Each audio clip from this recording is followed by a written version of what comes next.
Howdy. I am going to wait until ads are over to actually start the challenge, but yeah. It's rambling time.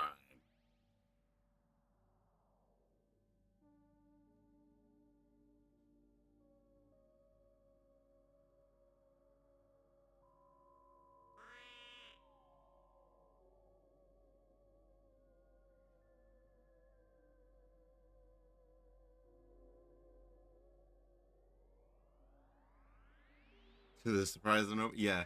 It's almost as if you were here stealing my batteries before I even started stream.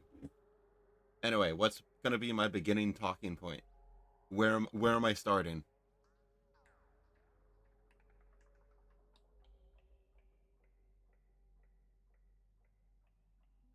Hi, Aaron.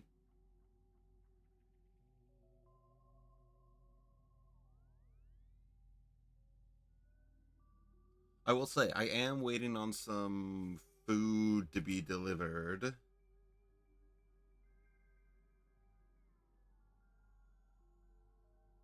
So, there's that. You're early? No, I started streaming at this time a bit ago. What's the annoying thing that happened to a character? Your Inception. Yeah, no, I just decided to start streaming 2 hours earlier because well, I need to start waking up at a more consistent time, even on my days off. So I figured not a bad idea.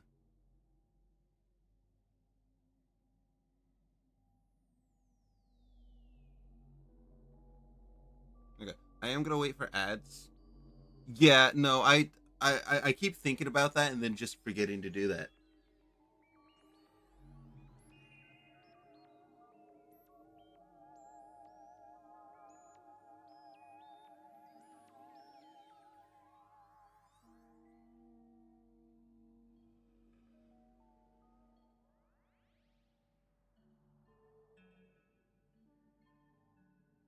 Of course. No, like I was waiting for the ads to start anyway, dude.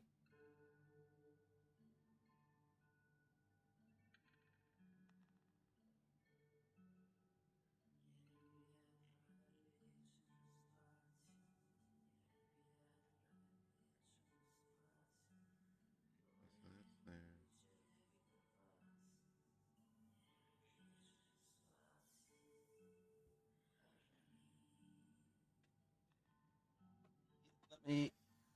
Sure, I'll grab out a soda real quick.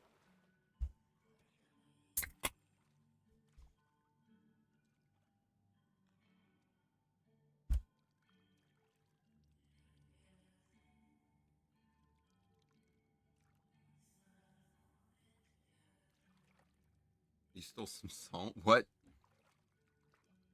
Anyway, in what context do you mean the most annoying thing? Like, most annoying to me, to the other characters, to a specific character in general? Give me a little more context than that.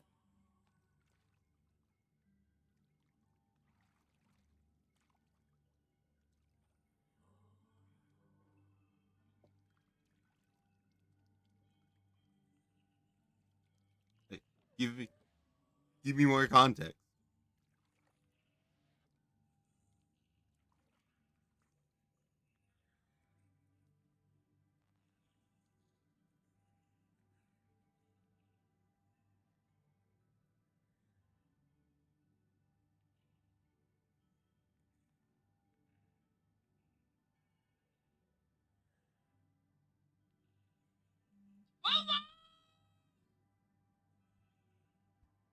Ooh, my food is on its way.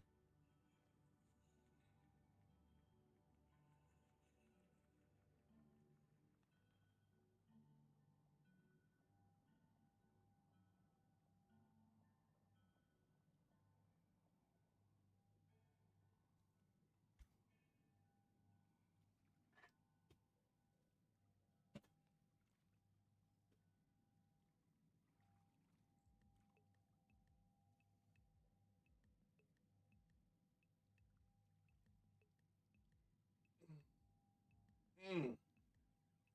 Big stretch. Big stretch. That should be over soon.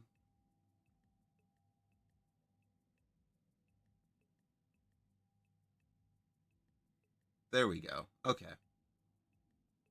So it seems like ads like to start about minute 30 after I first start stream. Well, in all fairness, it's 3 minutes of ads every hour. So I could increase it if I really wanted to. But yeah, you should give me a little more context on what you mean by like the most annoying thing. Like the most annoying thing to the person in question. I don't know, the man in a trench coat. Didn't sell any umbrellas, even though they work at a company called Umbrella. Could you believe it? What?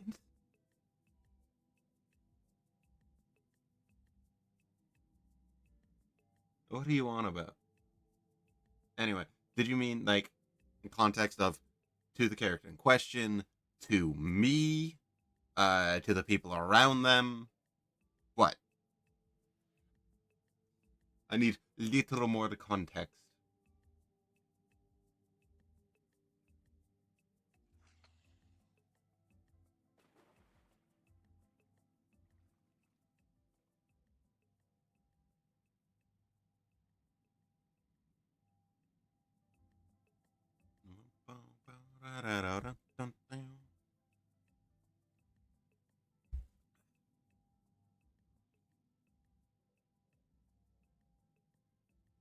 Or into anything. An element from the backstory that pisses them off their most.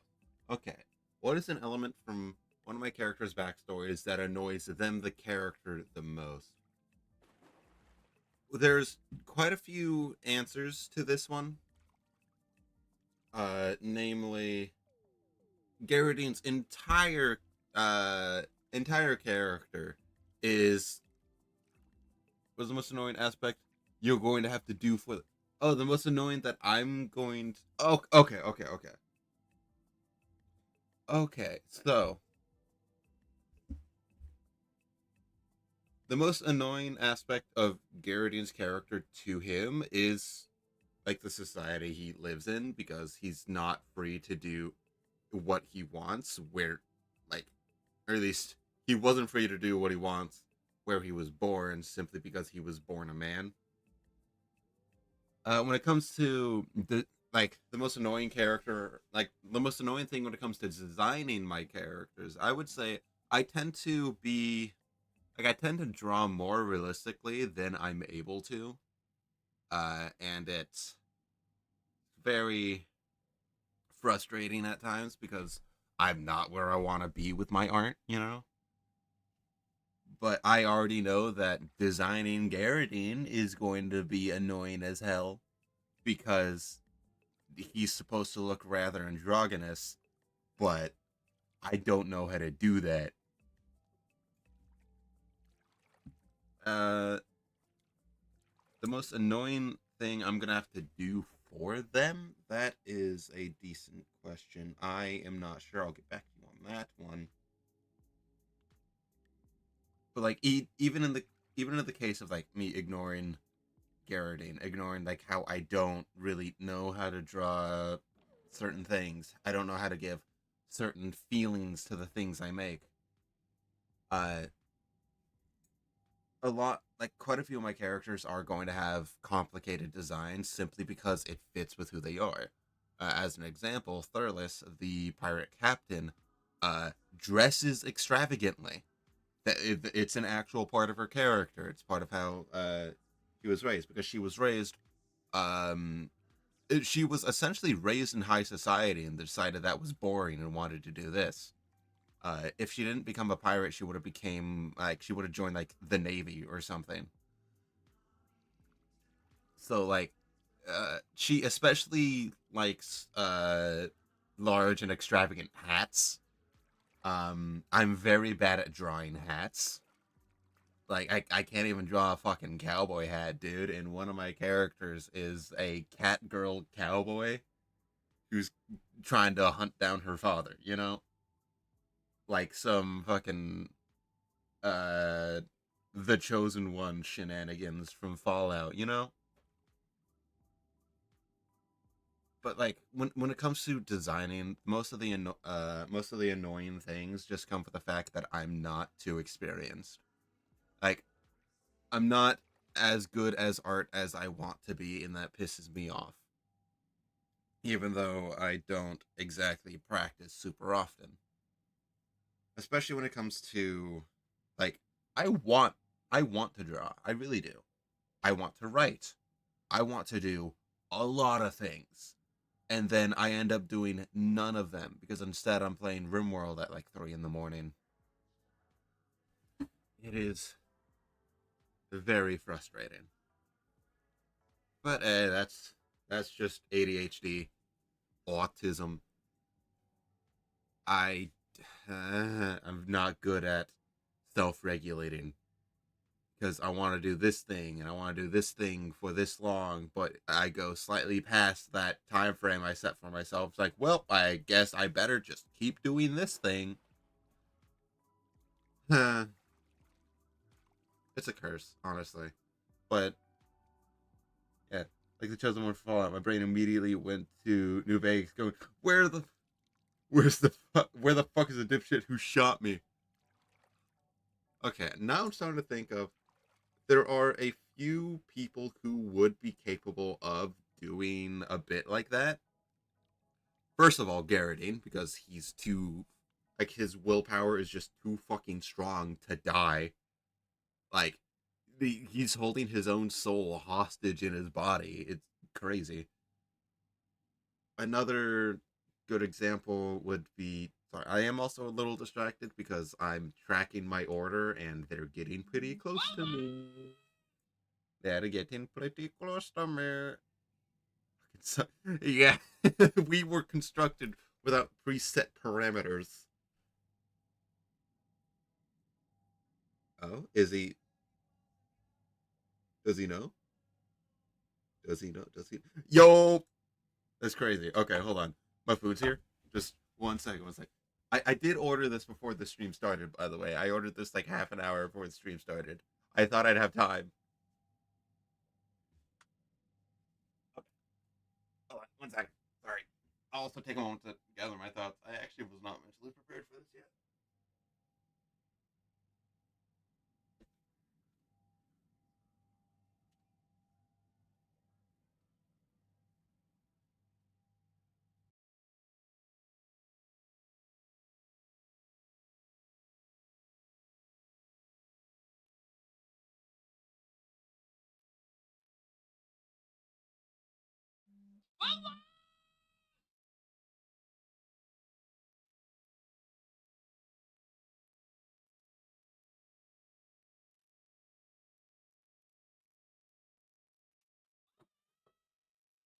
God, my phone goes off a lot. Anyway, so I am back. I now have food. So, uh, the just as a reminder, the challenge is not over. If I have a good reason to have stopped talking, such as I am eating. But yeah, God, I sure hope all that crinkling isn't picked up. I I don't give myself nearly enough time to do the things that I want to do. Okay, excluding a certain character points itself. Who would be the most likely to perform a heat move for the love of the game? Okay, performing a heat move for the fun of it. Uh, I might have to give that to. I would have to give that to Malachi because like literally his entire existence is for the love of the game. He's like this was not intentional, but he's essentially just Toto from Jujutsu Kaisen. Like this was not intentional at all, but he's just MILF Hunter Toto. Now, someone who would do it because it's a necessity, that would be oh, my sandwich wasn't toasted. How dare they? because it's a necessity. That would be Marigold. She frequently slams people through walls. So, not a lot of question there.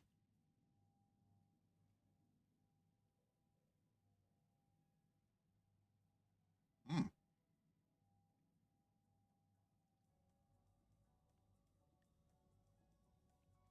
Of course, May might also be a solid option simply because they have the strength to do it. You know what? No, hold on. It entirely depends on what flavor of heat move we're talking about. Because if we're talking about like, because some of them are just absurd, like grabbing a fucking vending machine and like slamming it on top of somebody like we're in a cartoon. That is absurd. That is definitely Malachi coded. But a lot of them are just actually just throwing premium hands. So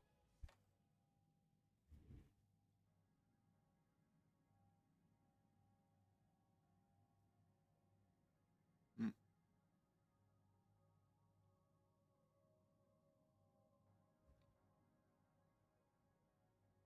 yeah. So I'm trying to take smaller bites of my food so that I don't stop talking nearly as much or for as long. Oh yeah, it could be equipped as a baseball bat, which would be hilarious. Yes, and you know what? Malachi would be down to do that. He's he's one of the few who has the strength to swing a motherfucker at another motherfucker consistently. Dude would hit fucking flourishes on that shit. Like you know that trick where batters like let go of the bat, like spin it in the air, grab it again, and then finish the swing. Malachi would 100 like would 100% do that with you.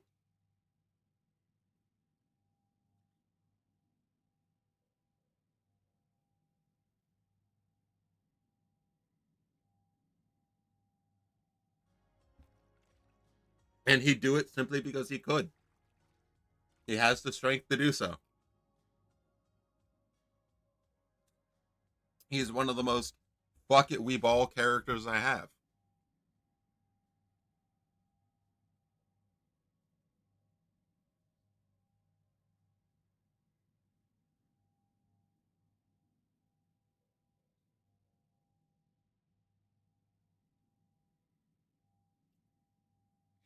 Oh, that is a hilarious mental image. Yeah. But I think my favorite aspect of Malachi's character is, despite being like a literal, despite being a candidate for the next true sin of lust, like when he dies, he is taking over. Like he's going to fucking fist fight the sin of lust and take their position. He has that kind of power. Uh, he is still a very good friend and a very good parent. The only reason why Ophelia is nearly as eh as she is currently is because Malachi actively could not stick around. He didn't want to leave. He loved it. Like he loved it there, and he yeah. I wouldn't say he exactly would be loyal to any one woman, but he would 100% sacrifice anything and everything he has for any children he has spawned. It's not like that's his main goal. He's just like a sleazebag, you know. He just wants to have fun. That's all he cares about. But you know, I actually haven't thought about like his childhood any.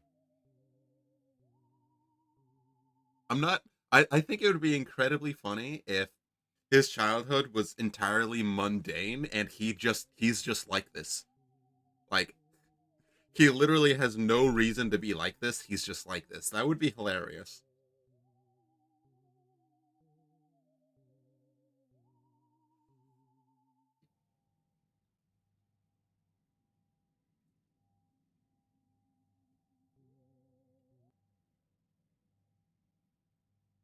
because like his story, or at least from where I'm going to start writing it, already begins with him like as a man, because as a man is when his life starts to get more interesting, because he's a brawler. He doesn't use lost oh, you lost signal for a second, Jam. Yeah, so uh I haven't done much thought on Malachi's like childhood, simply because his story starts to get interesting at the point that like he's already an adult, because he is, well, he's not a martial artist. He's most certainly not a monk. He's a scrapper. He's a brawler. He likes, like, he doesn't like to use weapons. That makes things too easy. He he will punch the shit out of you. Public transit moment. Oh, fair. Where the fuck are you? Why are you on public transit right now? Where are you going?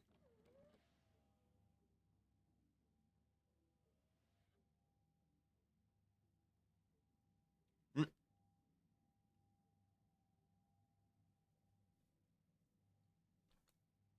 Oh god, I dropped some of my food.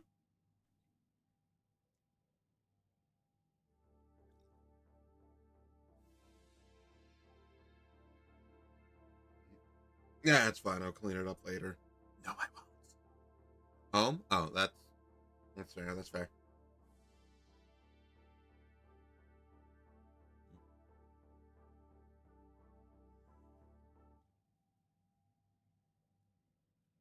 Because none of my other options can get me. What the fuck does that mean?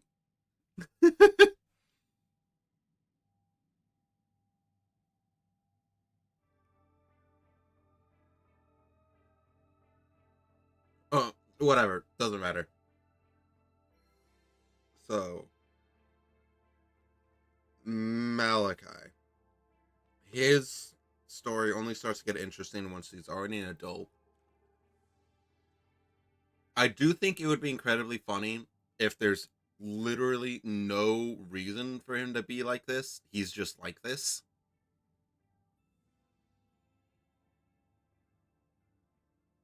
Like that would be incredibly funny to me. Like if he maybe grew up as like a sheltered kid or something, and then just decided, "Hey, you know what? I like women. I really like women." And then just devoted his entire life to that. However, I'm not sure. I'm not sure. And you know what? I don't think it matters.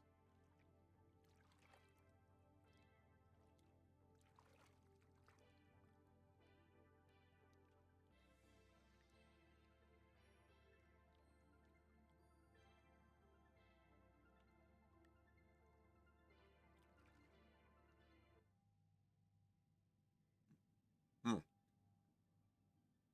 Sorry, I am eating a Subway sandwich.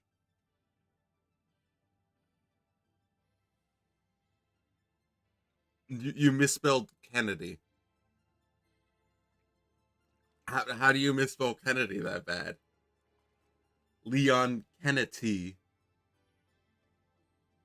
No, you may not care, but I do. My brother in Christ, Leon Kennedy? I'm screenshotting that. I'm gonna shame you for all eternity. You know what? No, even better. I'm sending this straight to I'm sending this straight to Fury.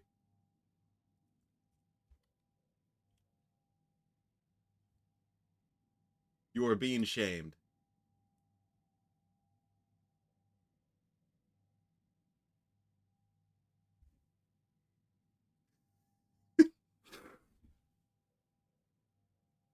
Oh, that's beautiful.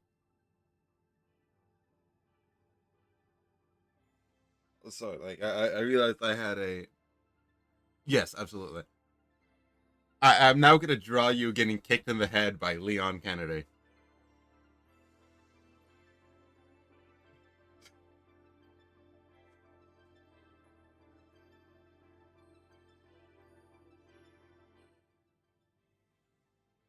That's. I'm sorry. I'm sorry. Somebody drew like a silly meme for one of my D&D characters. It's beautiful. How did I just see this? Oh, because it was posted 10 minutes ago.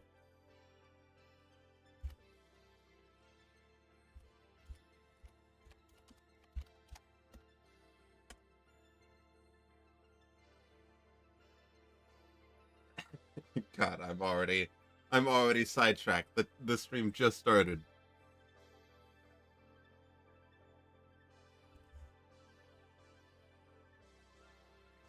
You know, I'm gonna stop screen sharing that. Anyway,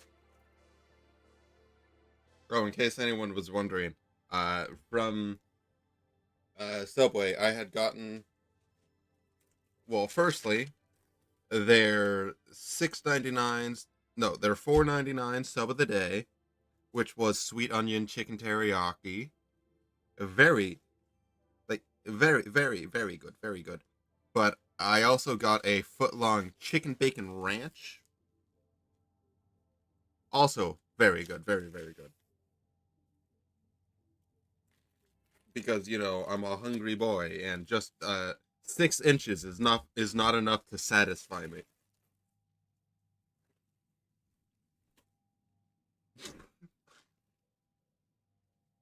Please clip that. The fuck am I on about? Oh yeah. Uh, Another fun fact about Malachi. He is straight. He will always be straight. However, he has once looked at Dion and went, looks female enough. Duende, now time for what would be more horrifying. Hoya intentionally letting themselves be seen by Imperials, or them surprising an Imperial squad by punching through one of their helmets. Okay. I don't.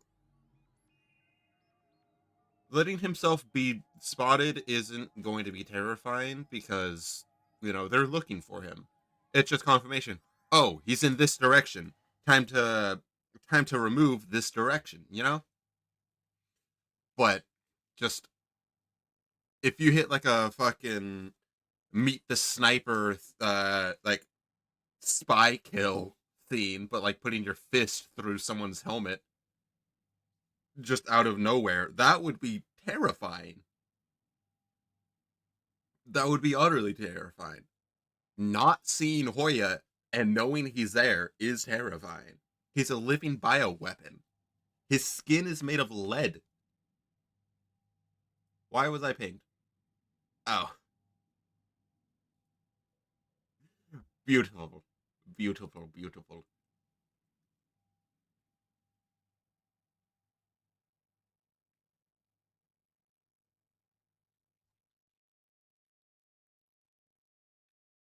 Whomst has bothered the forbidden one?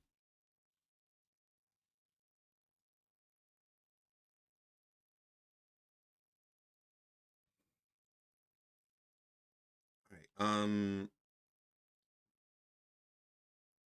Yeah, no, like especially with the kind of nonsense that Hoya is known to get up to. If you know he's nearby, you don't know exactly where. You have to be on your toes the entire fucking time. Like, there's no if, ands, or buts there.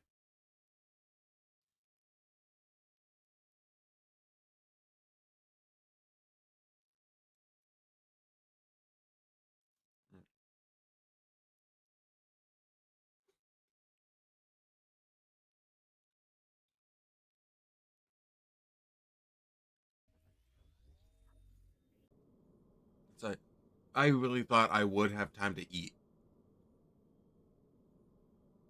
I really did. I ordered food half an hour before stream was supposed to start, and I got it 45 minutes later, 15 minutes into the stream.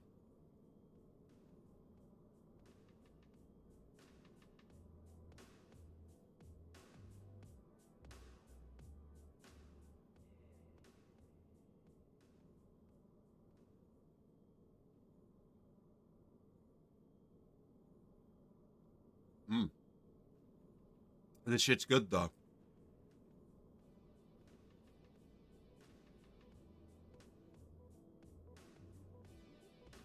Okay. Anyway, I feel like I've been way too focused on my pirate characters recently. Like my pirates are just they're one group of people, and this sorry, we saw some multicolored person in the area. They had like green and purple hair. Or why do you look terrified?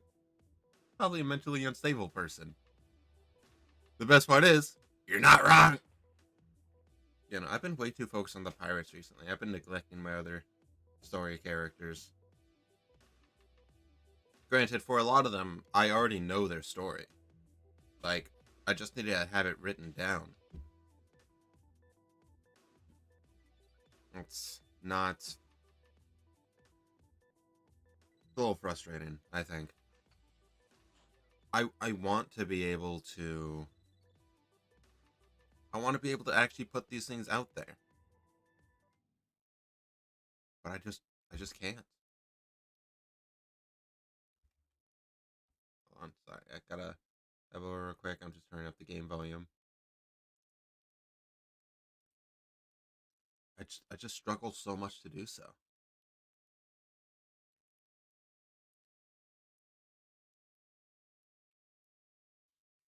It might be easier if I just go through talk about other groups. I don't know what they're called.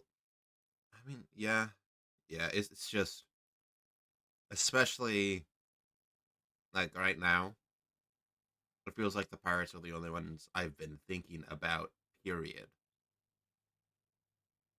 Like they like no none of my characters have been like explored upon any more than they already have since I started working on the pirates recently. Like I have I have literal immortals. I have literal immortals wandering around who are like who have a curse on them, and I haven't touched upon them at all.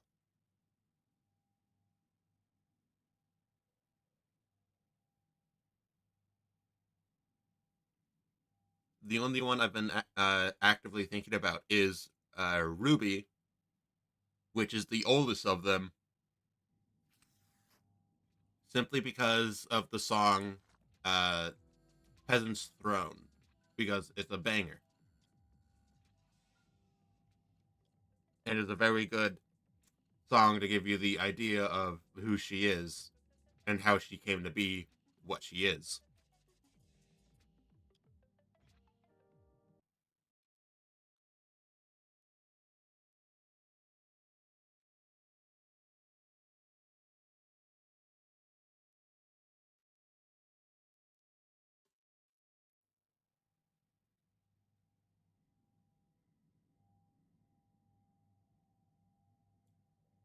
Jane Immortal. Dude, that is such a funny way. That's such a funny way to refer to her because she was married. It is literally Jane and John Immortal. They're not the oldest immortals, but they're the uh. But like Ruby is the oldest immortal that I actively write for, or at least the oldest immortal that I write for on the planet. Because I don't think I should count the gods in the immortal category. They're gods. They're the divine. They existed before anybody else could. Well, not entirely. There are like fledgling gods. Uh, Maxim actually prays to a god that doesn't exist yet, or at least shouldn't exist yet, because, you know, they haven't been born yet, and he's a time traveler, all that fine jazz.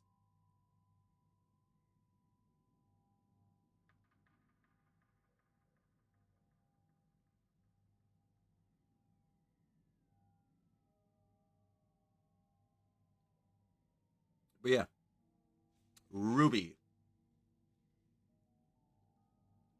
Uh, Funny enough, one of the first like MILF characters I've ever made, and of course I made her like fucking 8,000 years old or something. I don't know. She stopped keeping track herself. When born, she was born in an era where magical creatures like herself were not super common.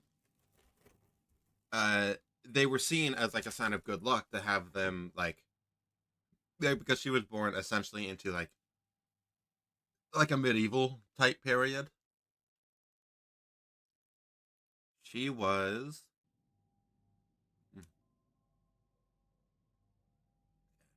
so it was seen as a very good thing to have uh mythical creatures, especially kitsune, as like advisors to your kingdom, but they were never allowed any actual power, only to advise. And Ruby was happy to do so, uh, because, you know, she also tends to work as a spy. She's very good at gathering information. She's very good at it. So she was very good at figuring out what was needed throughout the kingdom she was an advisor for. The problem comes with the fact that since they weren't allowed to hold any power after centuries of watching the person on the throne wither away and be replaced, she thought to herself, wouldn't it be easier if I was the one on the throne? And then actively started a coup? Well, not a coup, like a quiet takeover, and became a queen herself. And then continued to rule until she was cursed. She was cursed with her immortality. Naturally, Kitsune only lived for about 1,000 years, and she was like about 600 or so when she was cursed. Granted, even though they don't physically age, even though, okay, they are immortal, yes, but their body is essentially locked at a certain age. Yes. Ruby is the mother of like all six of the other Kitsune characters I have. Uh, Hizzy is the youngest of her children, and the age gap is dramatic because Mythil was born. Uh, what the fuck is this angle? Actually, what? Oh, hello. So Mythil was born about like 5,000 years ago or something. Well, Hizzy is. Oh, we swapped. Well, Hizzy is like 20 something. Massive age gap. Actively the last child. Because all of her children are full blood related. Like same father for all of them.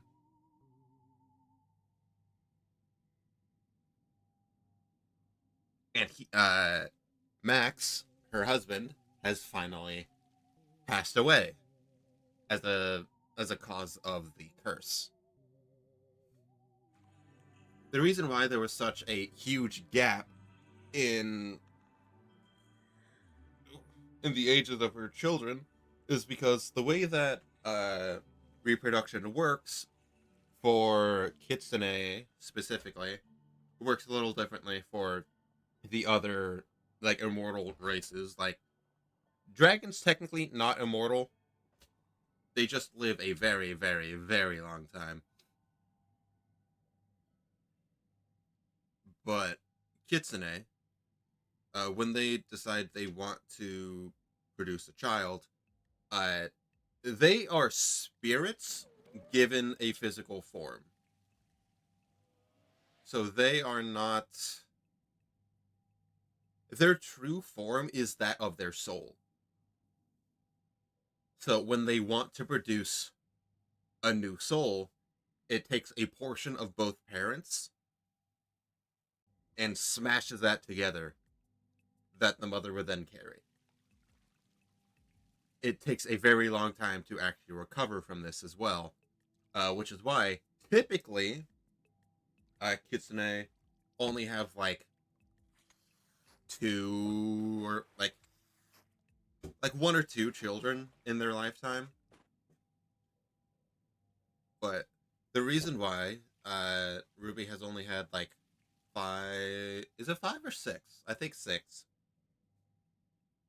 children despite being immortal is because her husband was cursed. Like, okay, so the curse placed on Ruby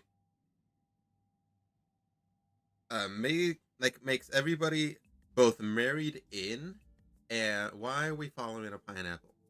Whatever. Both married in and like blood related to her family. Uh like suffer a slow agonizing death. Or like at the very least a slow build up to said death.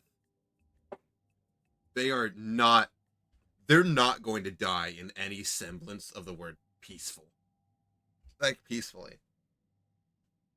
Since the curse's inception, uh her husband Max uh like came down with some kind of disease, some kind of illness that was slowly piling on, slowly taking more and more away from him. The reason why they only had so many children and why Mythil is at least magically the strongest. He's not physically the strongest, simply because he's a pacifist and hasn't honed his physical prowess nearly as much as his younger brother. But it's because this mysterious illness was preventing Max's soul from properly recovering. So each time they brought new life into the world, they were a little weaker because Max was significantly weaker. If if they had never been put under a curse, Max would 100% be my strongest character ever. Ever. He could literally rival the gods.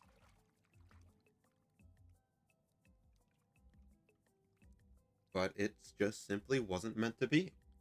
Because of Ruby's aspirations, her entire family has been cursed. I do believe I have some notes for it somewhere. Where's my cursor?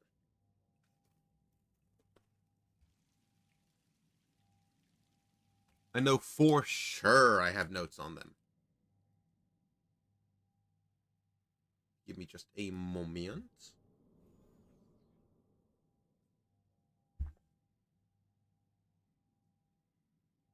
Notes. This is not the right page of notes. Okay, hold on. I have to go through my folders. Duende stories. Fractured Fates. Yeah. There's nothing in here. That's crazy. Which means I just never move them over. Ugh. That's annoying. I know I sent it to somebody at the very least. I can find it.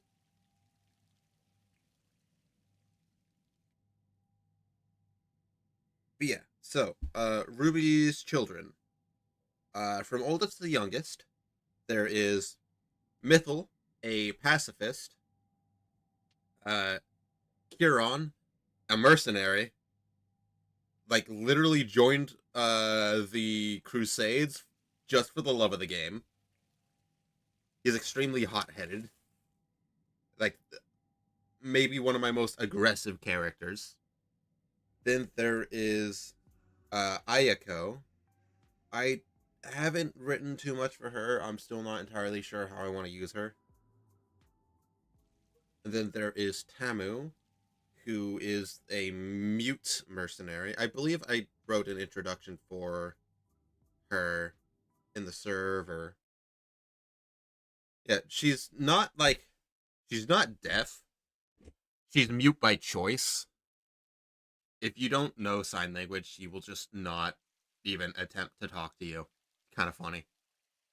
And then there is Hizzy, the absolute youngest. Yeah, there's like a huge age gap between all of them.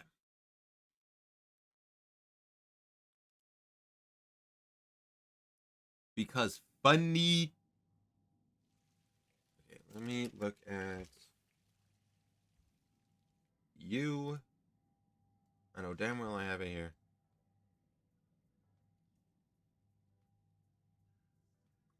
Probably didn't.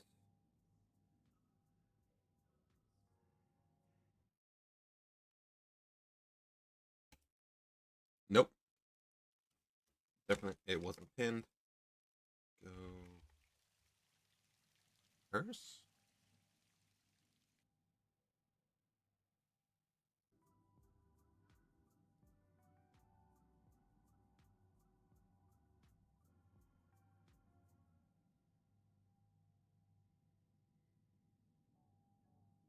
Okay, yeah, so. Okay, wait. Duende Files contains like 60% concept and ideas, 25% art designs, 10% story stuff, and 5% of how Noble would fucking die. True.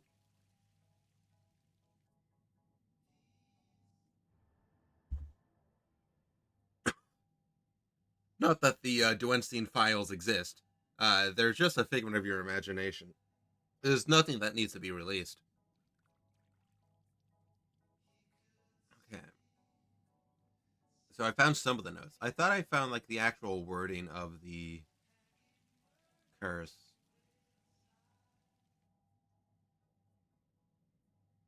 Hmm. Oh well. What a shame. It's probably here somewhere.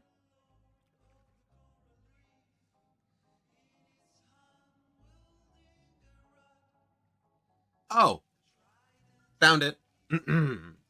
Okay, so with the actual phrasing of the curse, uh, your kin will all suffer dearly, as each and every one shares your blood through marriage or legacy, will be cursed with bodies forever young.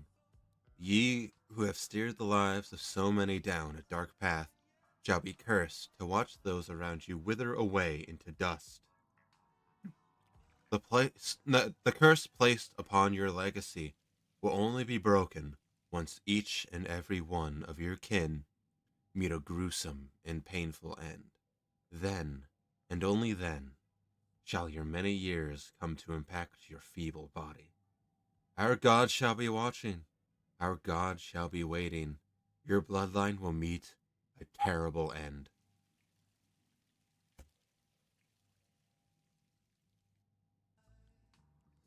So actively, the curse that was placed on her, like, goes down and targets like the oldest member of the family. Works its like it just kind of goes down the line, ignoring her, of course. Targets this person, tries to kill them off. Once they succeed, like once the curse succeeds, it moves on to the next person. So she actively has to watch each and every person in her family wither away. At the modern day for the story, it is Mythal's turn. The curse is eating away at him. He is lost in a sense of grief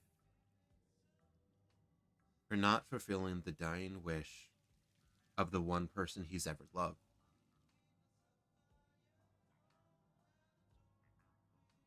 Although the curse has been affecting him since the moment he was born, only now is it really like truly taking hold of him.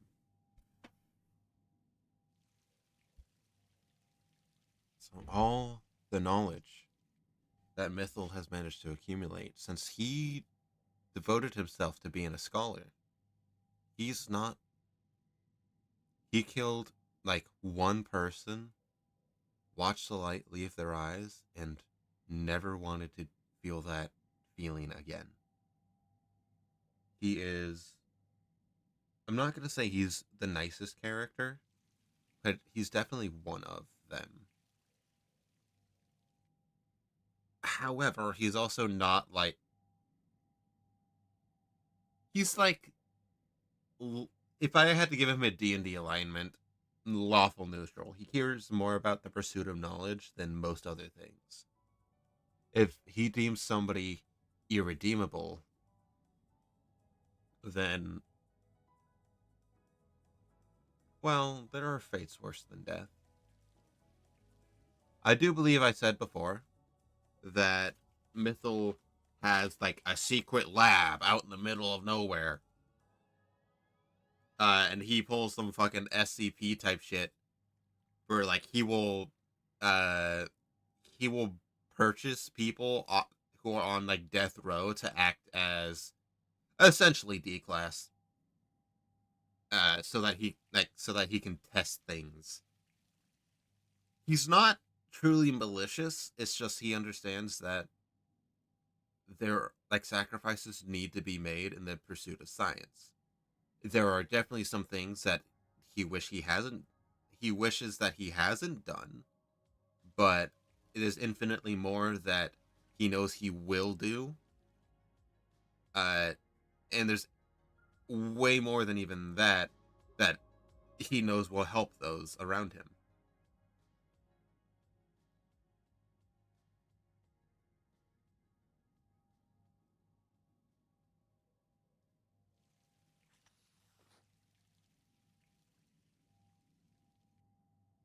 Sorry, hold on. A pickle is trying to attack me, trying to jump out of my sandwich.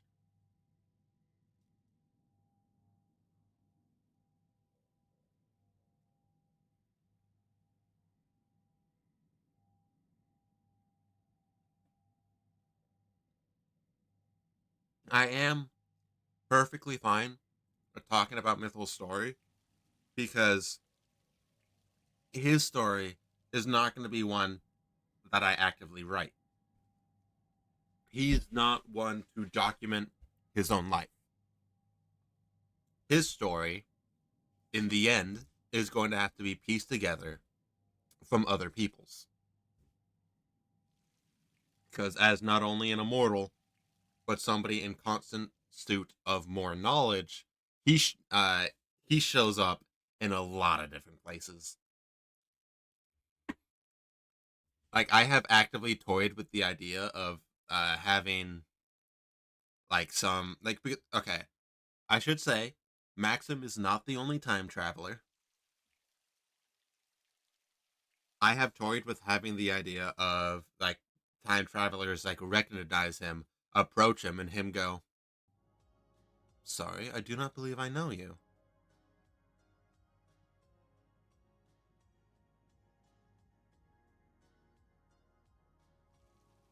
Even though the curse is eating away at him, there's he's not content just letting everything he knows die with him. He's trying to find a successor of some sort, someone who will live even longer than he will, that he can pass off his knowledge to.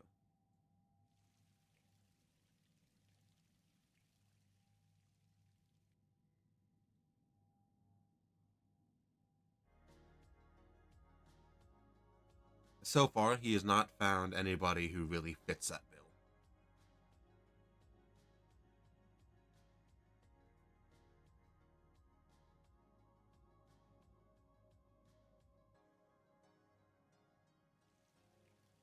Sorry, I am eating So anyway, on a less depressing note, Mythal uh, works as a teacher at a college. He's actively a history teacher since he was there for most of history. Like the majority of the history he's been like he's supposed to teach about, he has actively lived through. So he gives firsthand experience, and yeah, there's not much better fucking knowledge you can get there. Firsthand, unaltered, unbiased history facts. What every history buff ever wants.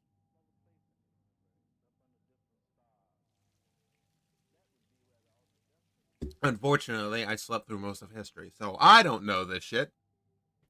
Well, I do know this shit. I'm making this shit up. But like when it comes to actual history, I could not be fucked.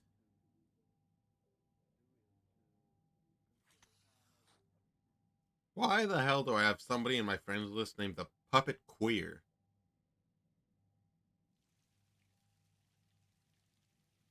Who are you?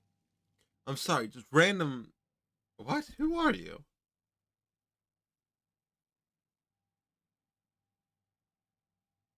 We have no servers in common.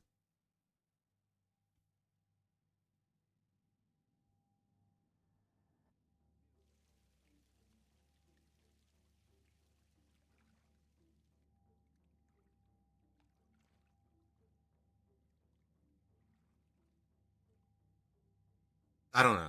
I don't know. I'm sorry. I get sidetracked way too easily.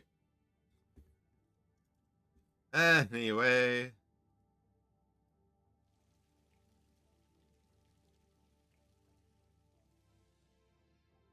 Ellie, that I have so many silly things. There's so many group chats that I'm just still in that uh I nothing has been said in since 2020.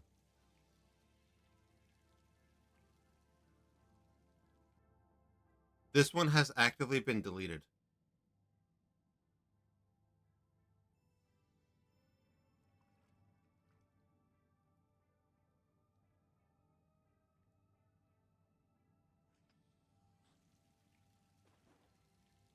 I'm sorry. I'm fucking sidetracked on sidetracked.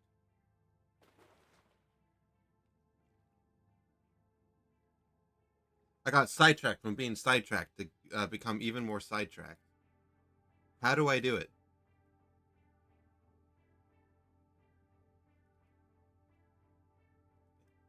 Like I have so many stories that I want to write that like very clearly I just can't focus on. The only one I like haven't struggled to focus on is the pirates, but that's just because there's so much there. So much there to use. I even actively started writing one of my stories 2 years ago today. Yeah, ADHD, it sucks. 2 years ago today. I wrote 3 pages and then haven't touched it again. Most like an entire page of this is just exposition.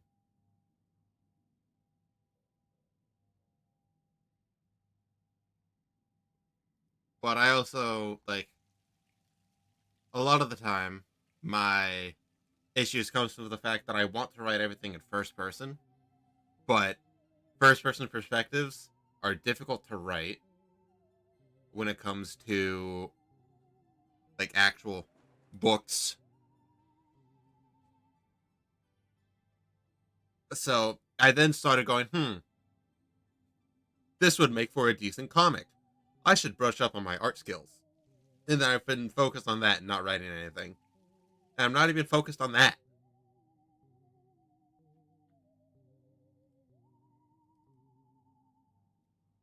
Like I have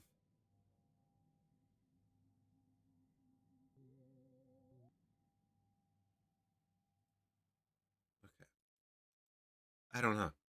This it's awful. I hate this.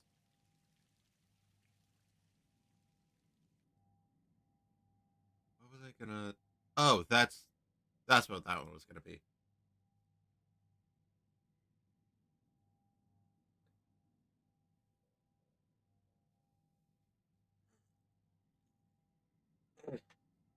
Like, I have written some fucking baller introductions to stories and then just never finished the stories. Like, the opening line for Marigold's story is starvation is a plague that those in power force onto those beneath them. That's a fucking raw ass opening. But no, I just can't finish it. Fucking, I'm gonna shoot my brain. You know what? No, no, no. I'm going to like get up in there with like a sponge and soapy water. I'm gonna wash my brain out.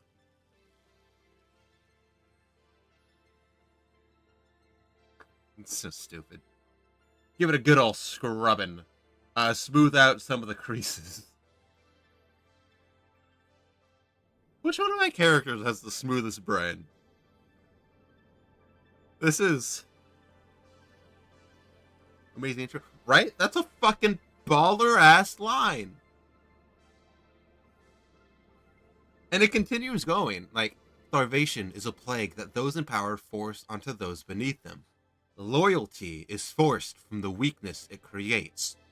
No one would dare fight against the one in charge of their lives.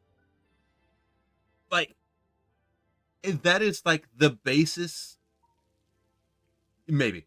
That is like the basis for her entire character. She was formed around. Uh. Oh, ad break started. Like, Marigold's character is formed around the idea of a nice person being forced to go to war and having to take and like claiming a position from that. Anyway, sandwich. Since we're on break, I don't feel like we're on an ad break. I do not feel bad about eating.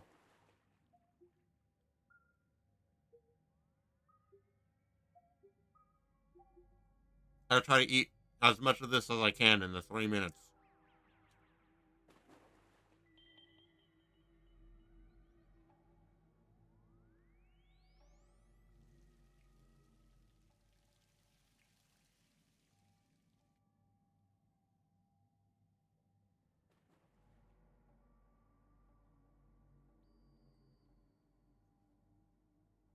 Hmm.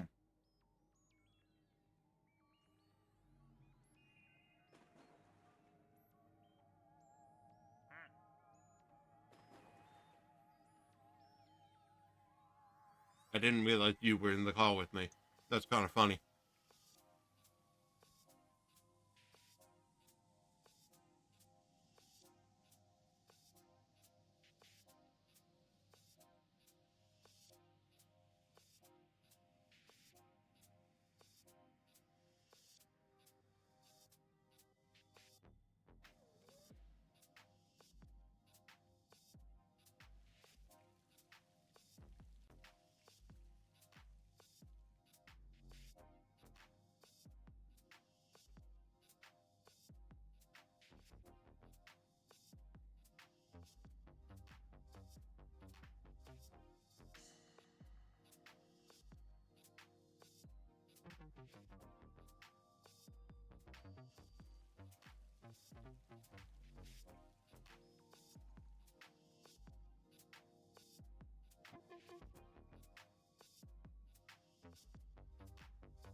Oh shit, ads ended.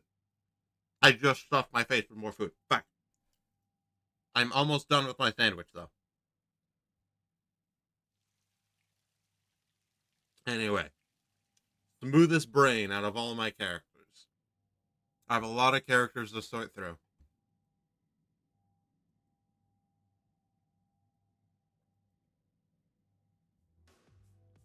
This is this is going to be incredibly difficult for me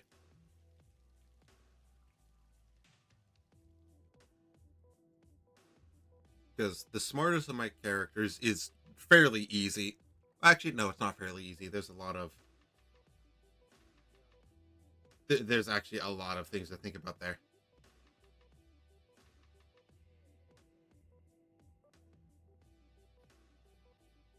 But for the smoothest brain, I don't know. Hold on.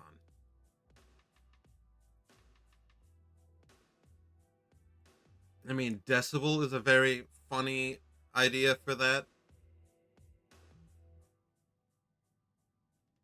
But no, he's pretty smart. He's just doesn't hang out with the right kind of people, you know. Plus, you're poor. Like, if you're poor and stupid, you're gonna have a bad time.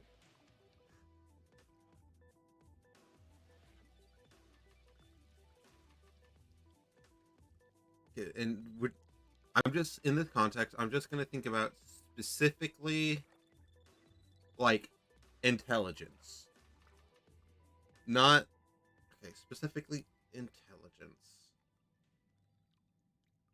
Definitely not you. Oh, Khan would be a very funny idea, but I wouldn't say he's necessarily dumb. He's just incredibly stubborn.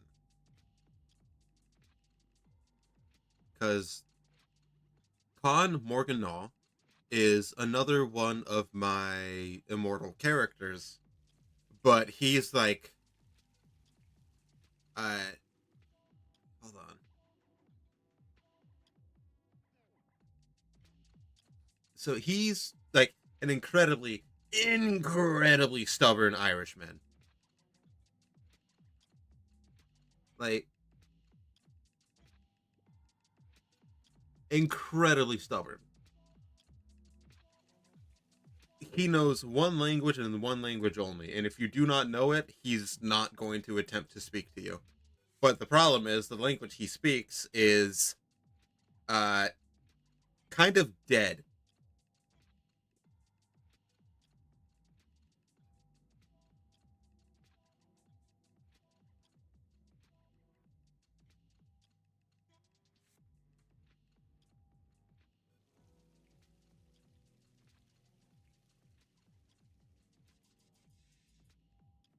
So it's like he speaks like a very old version of like Gaelic, like classical Gaelic, which has been dead since the 18th century. He's actively too stubborn to learn another language, but that's not necessarily a lack of intelligence. That's just because, he's old. He wears a ring. Like he found a ring at some point that made him immortal, and he's just too stubborn to take that off either. So definitely not him. Dumbest character. Who is my dumbest character? I don't think I genuinely have a lot of dumb characters. I just have a lot that are put into dumb situations.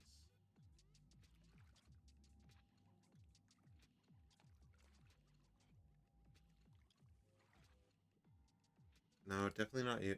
Hello. Okay, goodbye. Oh, oh.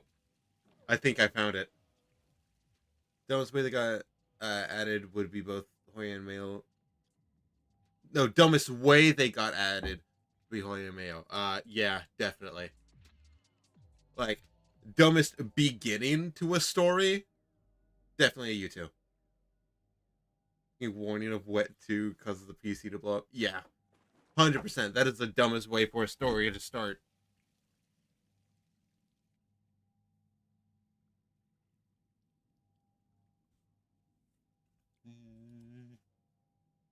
Okay, so you are a pretty good contender for smoothest of smooth brains. That being Andrew Croft. He is an Australian who's he's essentially a knight. Like, he dresses himself up in like lava. Whoa. He dresses himself up in lava. That's crazy. Like, he wears a suit of armor, like plate mail or whatever. It's just like the reason why I say that he is potentially the dumbest is he has such a fascination with all things dragon that like he actively he will actively swear himself to servitude, like the to like the first fucking dragon he ends up running across. He is so incredible. He's like the biggest fanboy to ever fanboy.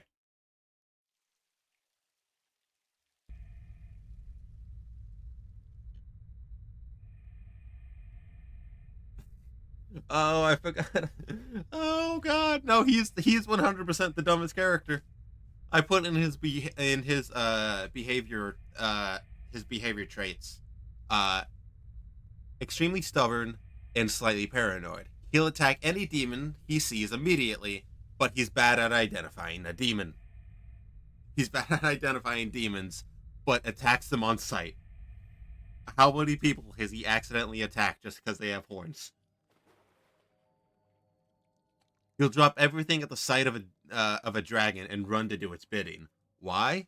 Who knows? I put down his profession as professional dragon fanatic. Dude. Oh. Oh, that's so dumb. He's so stupid. I love him.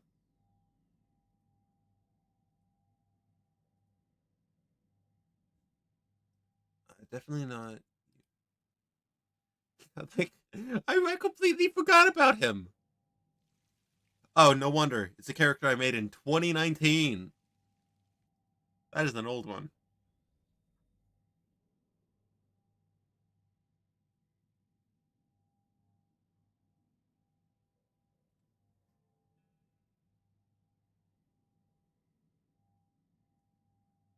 Uh, oh, I have. I okay. I forgot that I had this character. Uh, I have a character whose just magic power is essentially just an aura of anxiety. Why did I do that? That is so stupid.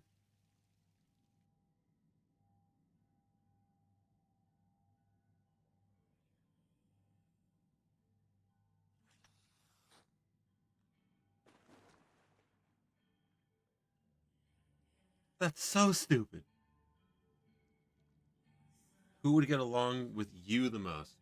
It depends on what point in the story. Like, if we're talking about like at the end of your story, when you're like, okay,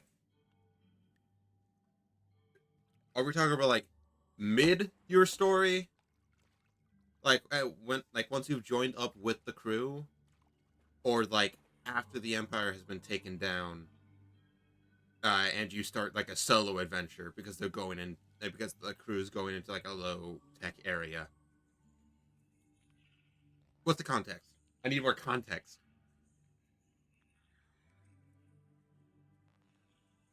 Because I'd imagine no matter what, you still okay. Okay, so around the time that you first joined them, okay, that is well, I guess a good idea first would be to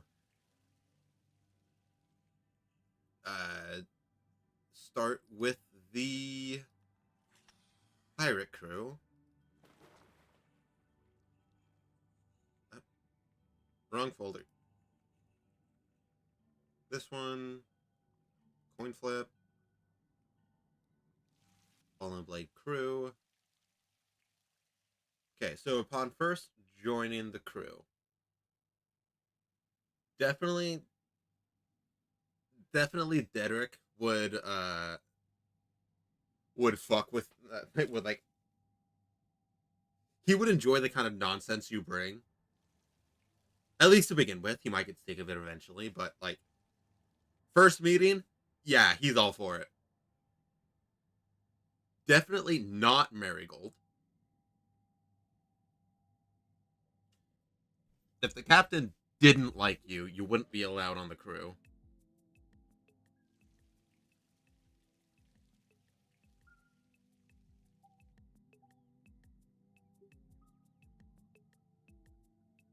Deanne likes everybody. Literally.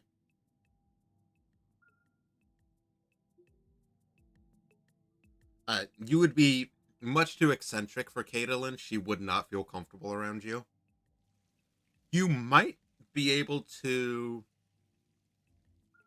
light some kind of fire in Aber's eyes, but those never last long, so he'd more or less be indifferent. Ziegler would fucking hate you. Garrardine would be incredibly wary to begin with, especially with how nervous you tend to make Caitlin. But, you know, he fucks with the nonsense. He does not like living quiet lives. It's actively why he was adventuring in the first place.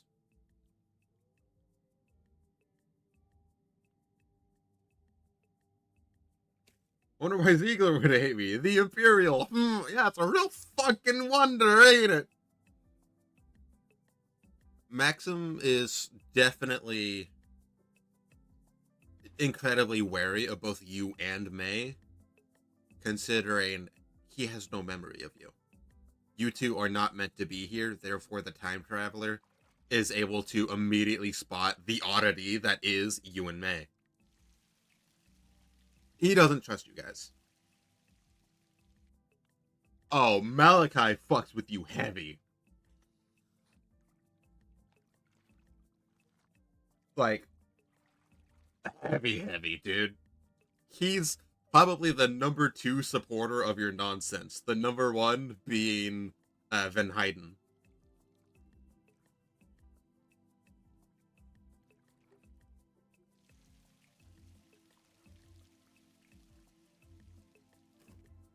Alright, finish my food.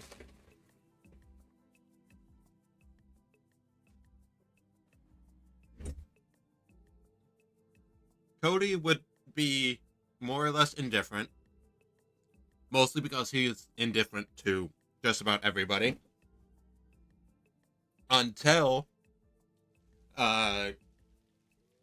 until the humbling of his demon. In which case, you're moved from indifference to enjoys the presence of, because the moment you're in sight, all of the like voices in his head quiet down. It's like, oh fuck, oh fuck, oh fuck, oh fuck. He's here, he's here, he's here.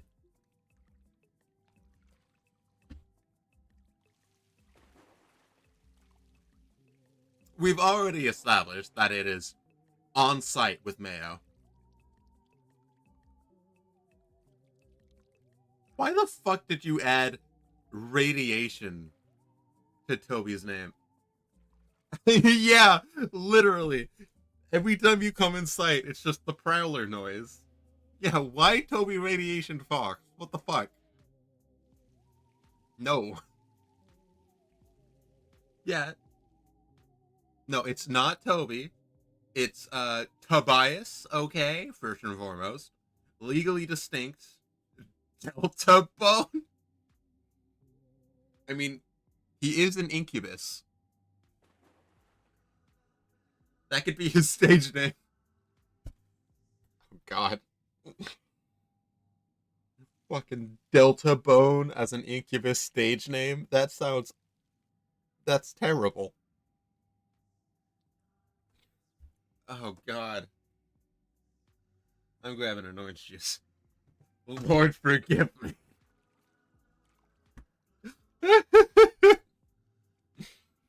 That's so funny. Uh, Pomegranate would not care. Pomegranate is indifferent to most as long as she's able to do her work. As I said, Van Hayden is the number one supporter of your nonsense. Rosa,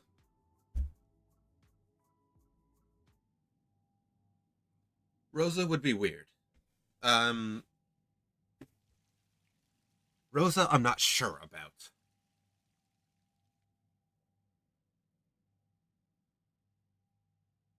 because she is the technically youngest member of the crew.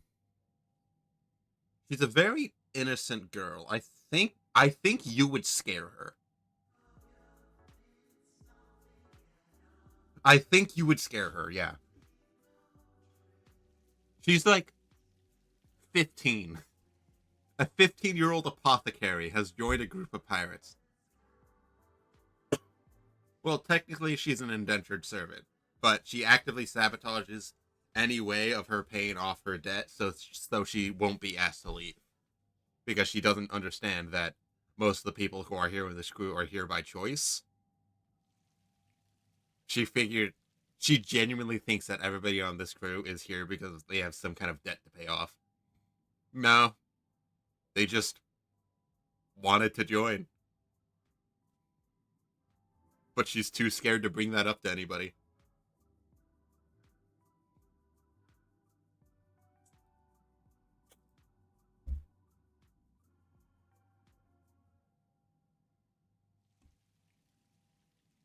Okay, so heyo, hi Ego.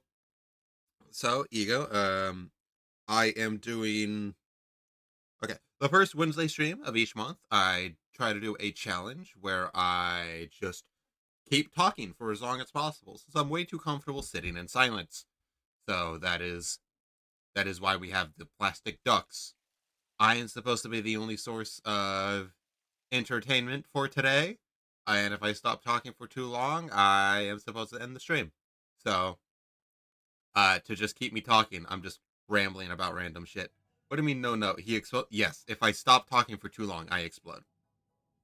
Yeah, sure. So anyway, uh, since I am a writer, I have a lot of nonsense that I can talk about. So I'm just talking about absolute nonsense.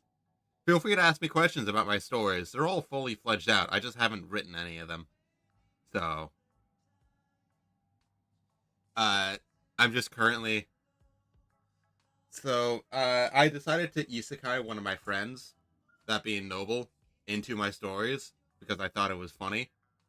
And now, yeah, we're currently going through to see. Like, of course, immediately became a problem. And he has asked me to go through my characters and see which ones would actually enjoy his character, which ones who would actually fucking enjoy interacting with him. Because I also decided to add him to my group of pirates, which is incredibly silly. So we've already talked about Eldrim. At the beginning of your story, though, I don't think she would like you. I don't. I think you'd be a little too. What? No. Okay. The thing is, I don't think it matters when exactly in your story you meet Eldrim. The interaction is going to play out the exact same with predicted locking the fuck in and guiding you through the interaction. Like, bro would pull up a date like the dating sim guide and walk you through it. My phone just went off. That being said, um, I think Kovar would enjoy your company. Simply because he was in. Okay, so Kovar is one of the dimension hoppers. He was an unwilling participant in dimension hopping, but he is a dimension hopper. Uh, he has been in worlds that are similar to our own. He would likely enjoy your company simply because you remind him of some of the people that he meets and that he had to leave behind on his quest to get back home. Uh, Gel would not like you. Gelius Sutton, the most proud character I own, would definitely not like you. He would think you're trying to steal his thunder. Fractured face. Uh,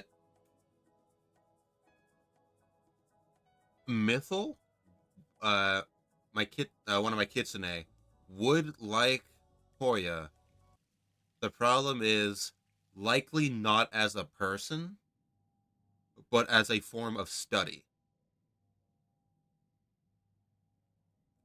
The fact that you were brought from another reality would be intriguing to him, and he would want to know more. Which is a very difficult, which is a very dangerous thing for him to want. So I'm probably not going to have you guys meet. Kieran would absolutely love your nonsense.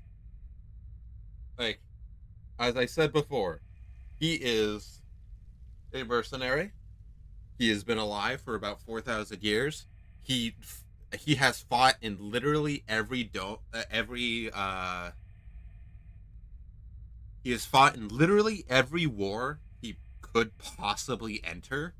He did not care about the side he was on. He just wanted to throw hands with people. What are you talking about? Okay, so I am a writer. I write a lot of stories. Uh for one of my stories, I decided it would be funny to isekai two of my friends.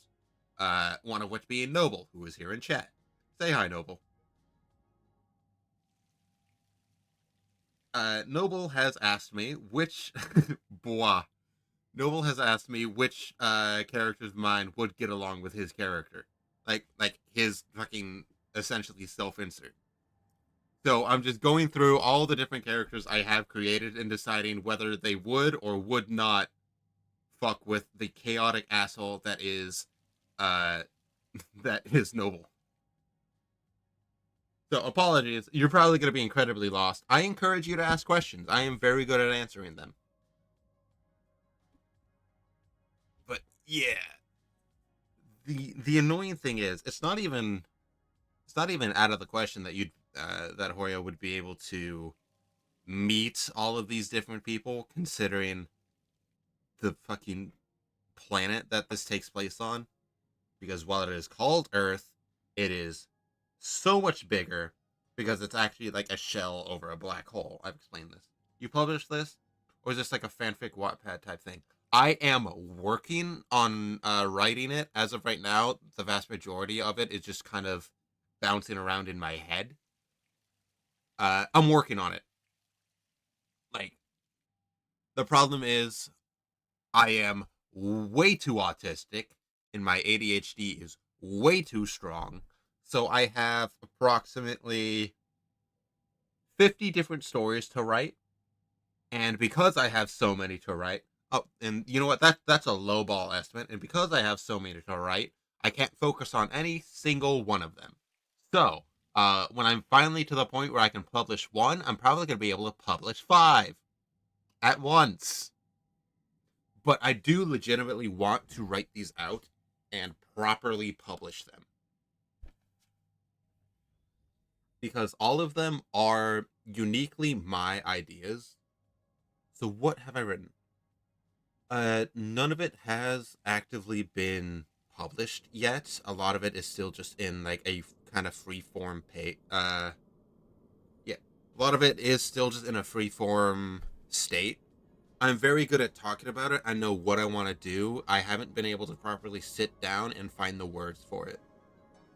That's the biggest issue I have, which is why I am trying to talk about it so much so I can actually properly formulate things so I can eventually get them down on paper. I think the biggest problem I have, though, is I've tried to write them in styles that I'm not used to writing in. Like, the most recent one that I started trying to work on, I was writing it in a first person perspective and then realized, oh, hey, I think this would be better if I were to make it as a comic instead of an actual story. Have you tried writing a fan fiction before? Nope. No. A lot of my experience when it comes to writing comes from a time that I was really big on. I was really big in like Discord roleplay communities. I'm not ashamed to admit that because that's where the vast majority of my characters come from. I've taken them from there, adapted them to my own, and they are their own things now.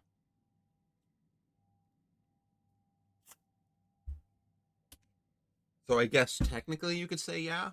It's just I'm not used to being the sole proprietor of the things that I'm making. So it is a difficult process for me to get used to. There is a lot of shit on my monitor. Like I'm not used to being the only brain behind things, and it's difficult for me to adapt because I will write something and then wait for someone else to give me an idea of how to continue. I am working on it. I have created some fucking baller lines. I have some very good ideas, some very good stories. I could talk about them for hours. I just struggle to actually write them on paper. That is the biggest thing standing in my way. I If I could just focus on one for one singular thing for maybe a week, I could 100% finish. I could 100% finish a book. I am 100% confident that if nothing interrupted me and I was able to focus on it for like just only a week, I could probably publish a novel. Just my ideas come and go way too quickly. No, you say that. You say it seems a bit fast. I Okay, I'm not as good as it at it now, but I used to be able to just in my head create an entire fucking story, potential character arcs, backstory for a character immediately upon seeing a picture. Like I'm very good at creating. I'm not good at writing out. That's my problem. God, my monitor's so fucking dirty. What do you mean you're textured now? Jesus, how long has it been since I cleaned this thing? How do you clean a monitor? Do you just take something and wipe it down? Because I know I shouldn't spray anything on it. Yeah. Essentially, what I'm doing today in like the first Wednesday stream of every month is just yapping. I am not putting a limit on my brain at all. I am not trying to censor anything. I am just trying to talk. Granted, the original idea behind my rambling streams, or like my ranting streams, is getting myself more comfortable with filling the void, which is why there's no music either. It is meant to only be me. Admittedly, for a while, I didn't even have the ducks going. It was literally just me, or at least for the first one. Actually, no, for the first one, I was playing Viscera Cleanup Detail. How long do you plan the book to be? Uh, that is a good question. It depends on the story. A lot of them have potential to be a lot longer. Uh, the one that I was previously working on, the one that I thought would be a better idea as a comic instead because of how I was writing it, is meant to act as backstory for a character before it gets into the main story. Because one of my story groups is a pirate crew. Um, and because of the way that the captain recruits people, that being she specifically looks for people who are down on their luck and need some kind of way out or needs a shot at redemption. Uh, every single person in this crew would have a story to tell. Even the ones who don't, like who really don't. In the case of, say, Edgar Van Heiden, who just joined on a complete whim, are still have at least something to say.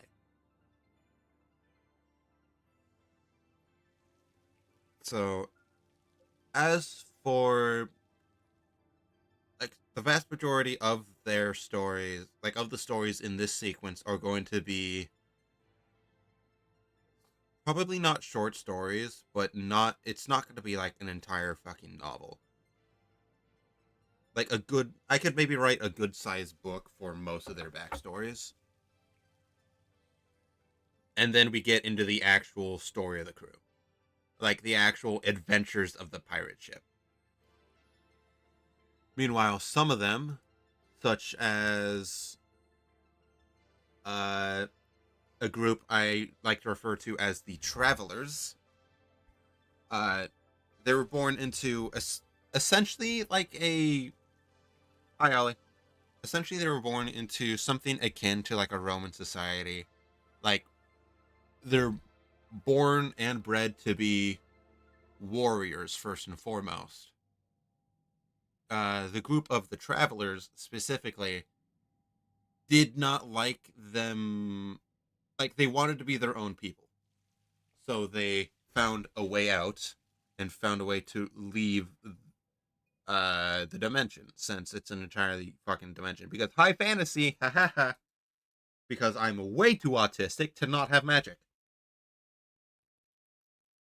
So, uh, their entire story is going to be based around, or at least to begin with, is going to be based around uh merging into. Before I say the funny thing that happened to me, am I allowed to say abbreviated version of the other F word in the stream chat? I don't want to mess up the stream or anything. I don't care. I don't care. Say whatever you want, as long as it's not.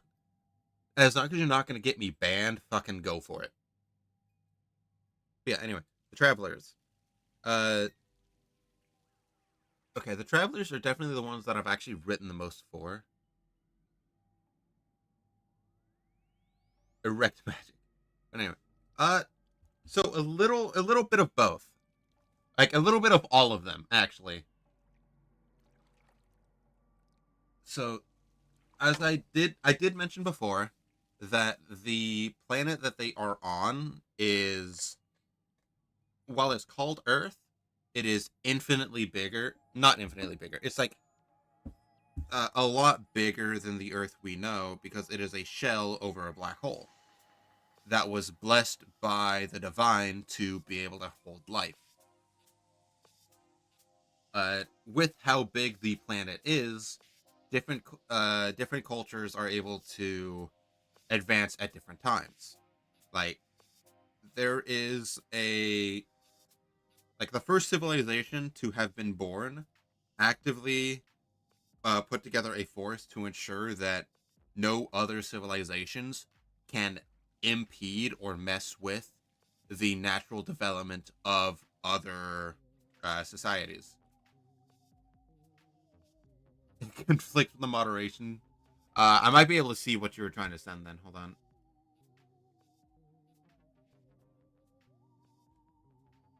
I don't know. I don't see it. Automod didn't catch anything. Yeah. Sounds kind of like another book already. You see that a friend on Discord asked me about my bio thing. I just got. Oh.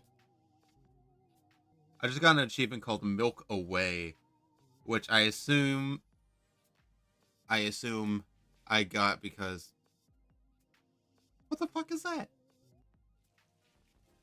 What the fuck is that?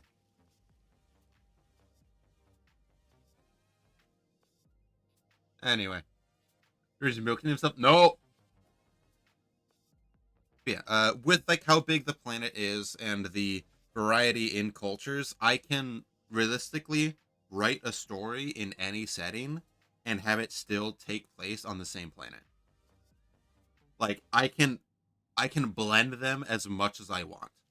There are areas that have little to no magic. There are areas that are similar to ours in technological developments and have no magic.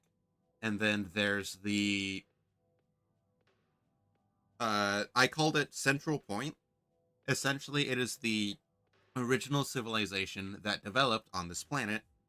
It's uh it is the one that is responsible for enforcing natural developments. Uh it's like it created entire fucking police departments and entire like worldwide defense forces to make sure that nobody from the higher tech areas travel to lower tech areas to influence their evolution. They want societies to develop naturally so that well, more developments in general can be made. Because if we try to conform every society to the same set of principles using the same kind of technology, then we're not going to get anywhere in the grand scheme of things. It's why they enforce this. Because while many of my stories take place on this one planet, there are some that take place off planet. Because while Central Point is the most advanced society on the planet, they're not the most advanced society in the universe. They're they are actively waging an off-planet war, and it's why I was able to steal concepts from Helldivers. So that's kind of funny. Noble here definitely is not the cause of the Helldivers, or at least something similar to them in my stories. I haven't finished writing that part. I haven't written much about that part yet. I'm more focused on the on-planet shenanigans first. Yeah. To answer your previous question, all kinds of magic are available. High magic, low magic, no magic. I'm not exactly sure what the lit RPG magic is that you were referring to.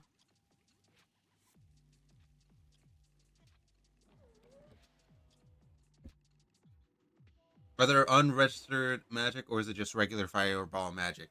Uh, the magic you can learn is entirely dependent on how creative you are. So I mentioned the travelers. Their society, although it is on like another, okay, so a different dimension, a different reality. Uh, their people, they're known as just shades. Uh, their magic is directly tied to their blood. Like they literally have like shadow magic in their veins. They're able to give this magic to other people through like blood pacts, which is a huge part of their culture.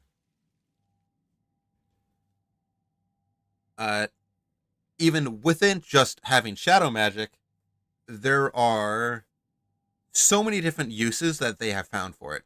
To the point that like there are noble families, each of which specialize in a different type of magic. For example, maybe like the main character, his name is Elis. Uh, his unique magic is he can trap you within your own head to experience your greatest nightmares. Like his entire thing is play like his entire unique magic, his specialty is reaching into the darkest corners of your mind to manifest your fears and force you through them.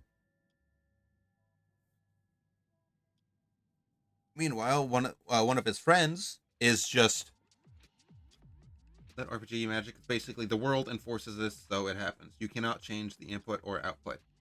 Ah,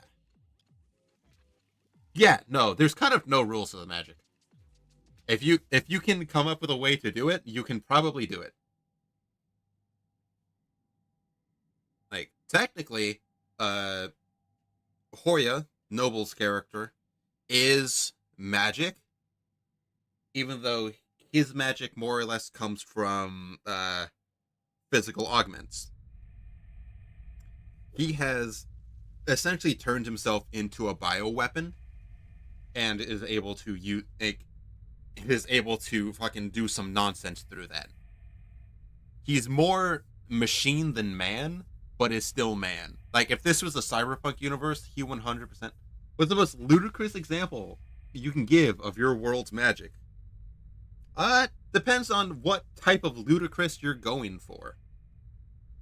There's somebody who has a innate skill to alter memories on a mass scale. Uh, or like and to like read minds on a mass scale. Elis, one of the people with shadow magic, is able to connect two shadows together and walk through it like a portal.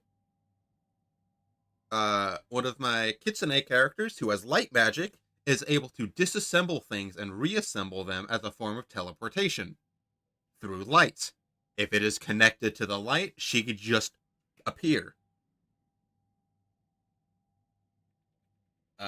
Another one of my Kitsune characters, Mythal, is able to split off the segments of his brain, like his logical side, his emotional side, give them their own physical form, and send them off to go do things. He can clone himself by like splitting the different portions of himself. So what do you mean by ludicrous? I have a character whose heartbeat powers music that plays around him like an aura.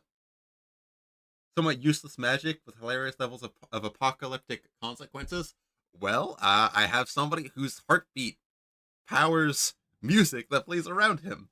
It is an incredibly stupid ability, but he's also able to, like, he's able to display it in a few different ways, such as, like, as I mentioned, like an aura that's around him, so it's just kind of emanating from him.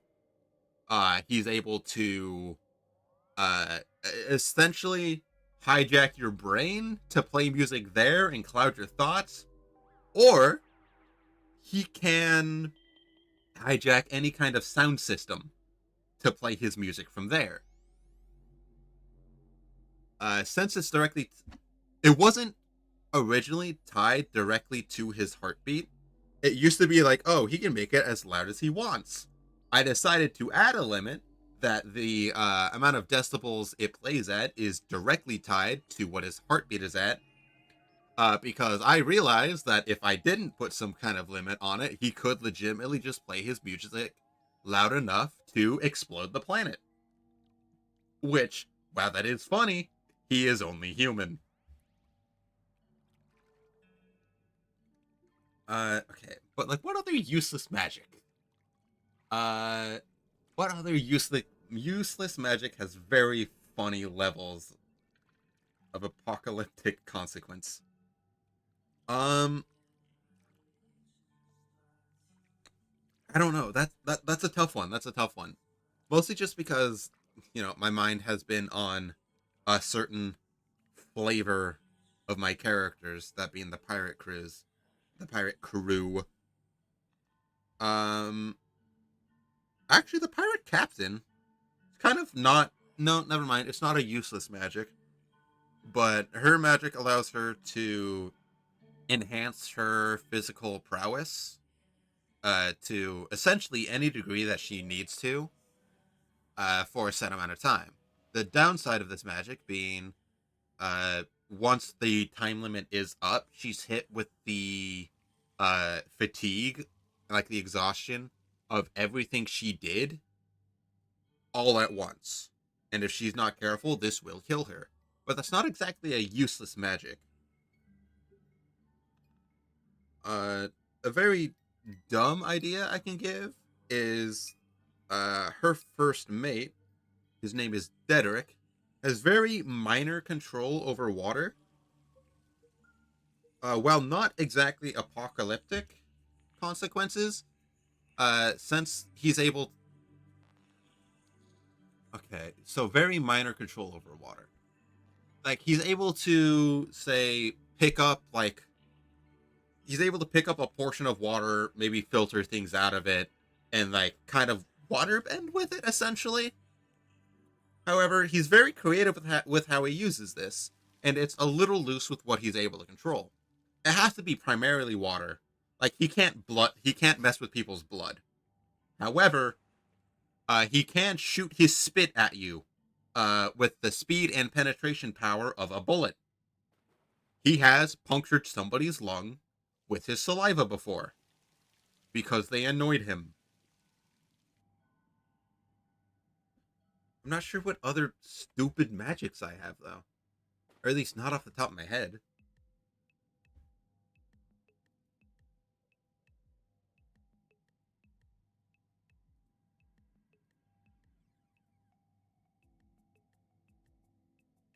Oh, oh, this is such a stupid one. Um, so one of my characters is functionally immortal and also technically an infinite food glitch because okay, so every 12 hours her body completely regenerates itself.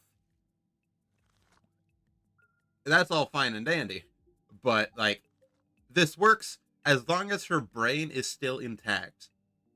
Doesn't matter if it's been removed and put in a jar, like a new body will form around it and fucking shatter the jar and leave the old corpse behind. This is just a thing that happens every 12 hours. It's like her clock rewinds. So technically an infinite food glitch because if you just keep removing her head in 12 hours, you will have an entirely new body to do this to. I don't think I'd consider that apocalyptic though, but it is incredibly cursed. Good luck doing that consistently though. She's one of my strongest combatants. Because there was this one book where some guy has a spell that can isekai summon random people, and that's it. Proceeds to create a nuclear explosion of summoning 1 million people in the same exact space. Oh, that's funny. Uh, Unfortunately, the only things that can isekai other people in my stories are the gods, the divine. So, nobody's gonna be able to do that. But that is incredibly funny. I like that. I like that.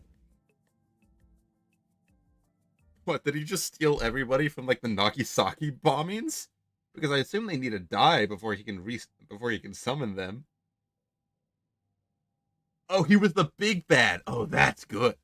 Oh my god, I can use this then. Because one of my stories does involve somebody ascending to godhood to fight the gods. And I'm only just now realizing he may like this story may or may not be inspired by God of War to a degree. This was not intentional.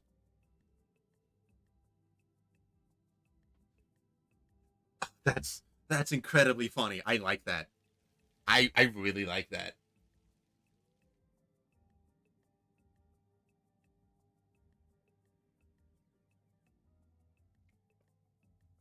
Insta kill people by summoning other people into them.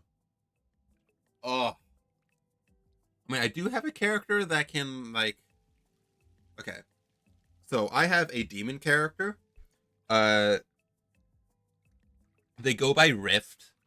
It's not actually their name, but it's part of like their whole deal. He's able to open up like uh purple swirling portals. There's no limit to when or how big or exactly where these portals can be. So realistically, he could open one right in the center of your body and split you in half. He could do this. He just doesn't. Instead, he just kind of uses it as as a mode of transportation because he's not even the most dangerous person in his posse.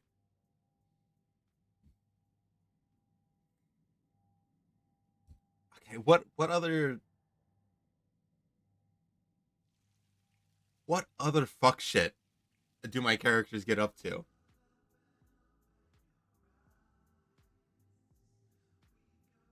I mean, I have a runesmith who's completely immune to any and all forms of mental manipulation, including telepathy. Uh, who was born without a tongue. He also just does not understand sign language. He has tried and he can't. He just cannot. But he has explosion magic. He I straight up put in his like character sheet or whatever that his strongest explosion is capable of demolishing the moon into a fine powder. Give this runesmith a TTS. I mean, yeah, he just hasn't thought of it. He's not exactly the smartest. He's a prodigy when it comes to rune working and, well, his magic, but he's incredibly. He's not super smart. He's not very smart. He's actively a wanted terrorist just because he's so bad at trying to get his point across. He's not able to defend himself literally anytime he explodes something. So he's actively a wanted terrorist despite being a very nice and very nervous person just because he can't explain himself. I don't remember why I made this character. I honestly do not. He's gonna be incredibly difficult to write for. Oh, in the family section of his character, I just put family. There's bits and pieces of them just about everywhere. That's fucking morbid as shit.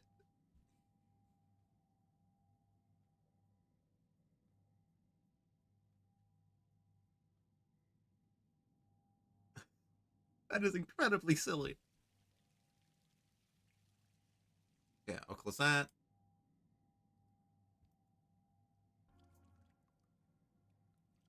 Okay. I'm still trying to think of like busted uses for stupid spells that I've already started working on.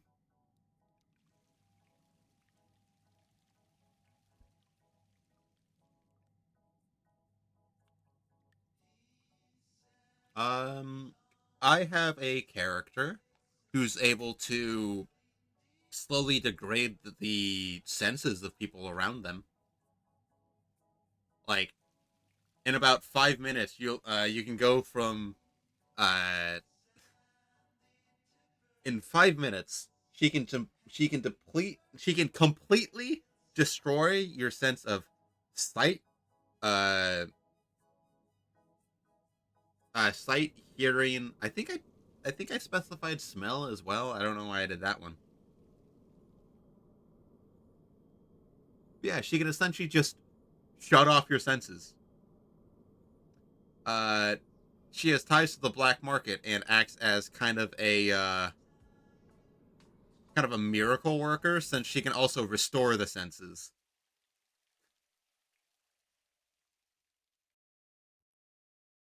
Very, very kind character. However, that's all like an apparent. That's all a front. She's blind herself. Could easily fix that and then just chooses not to because people tend to underestimate a blind girl.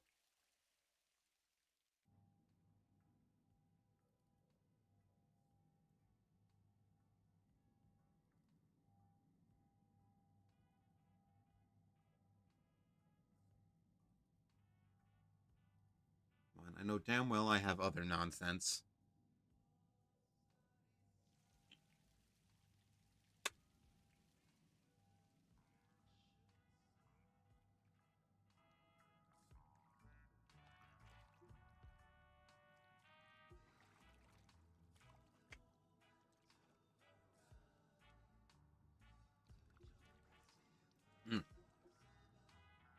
magic that summons slimes, but only at Mach 1, so no one actually knows the character summons slimes. So what, they just summon slimes, but the slimes are moving at Mach 1? They're moving at the speed of sound? Nobody realizes they summon slimes because at that speed, slimes can't hold themselves together. That's that is a funny idea. I like that idea.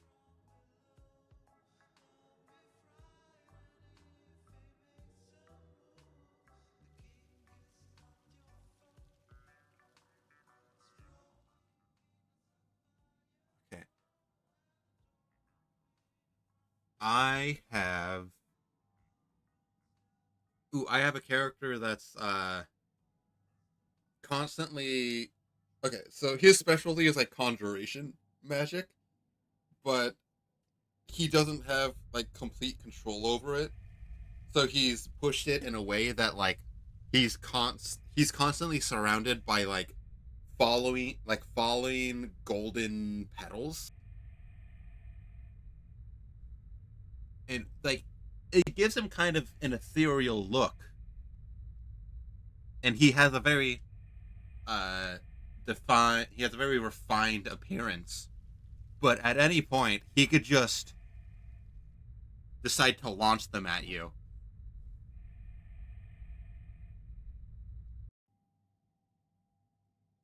Because although they do look like petals, they do behave like petals, they are incredibly sharp and durable.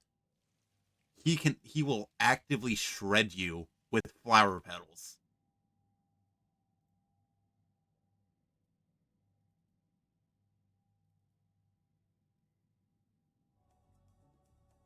Ha!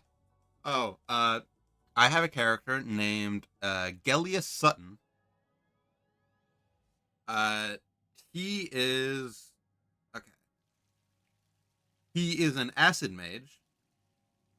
But recently he started learning like some healing magic as well because he lost an arm at some point and is way too stubborn to accept any amount of help in trying to regrow it. So he learned healing magic in a so far vain attempt to get good enough at it to regrow his missing limb. Uh,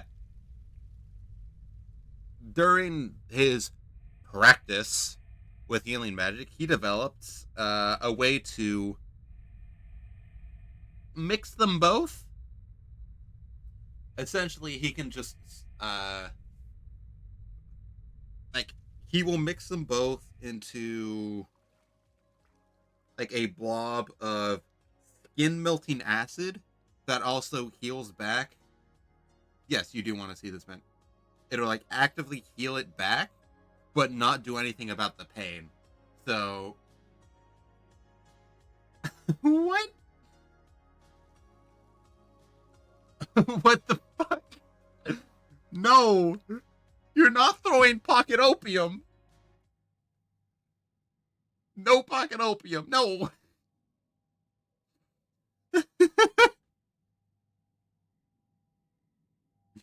New sizable collection of grains. And no, you can't. You can't have pocket fentanyl either.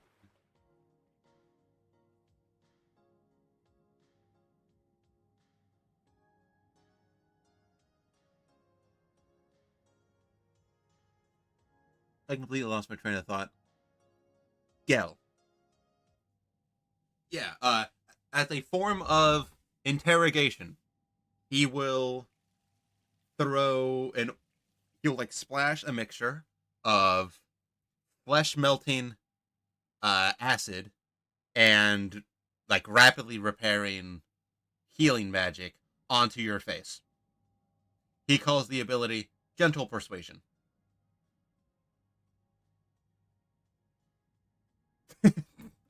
Ego. No. That that defense doesn't work.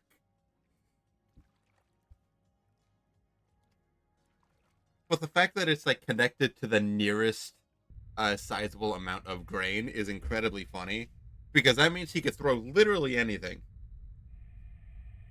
And not even he knows what he's about to throw. So I would imagine a character like that would basically have to wear a like gas mask at all times.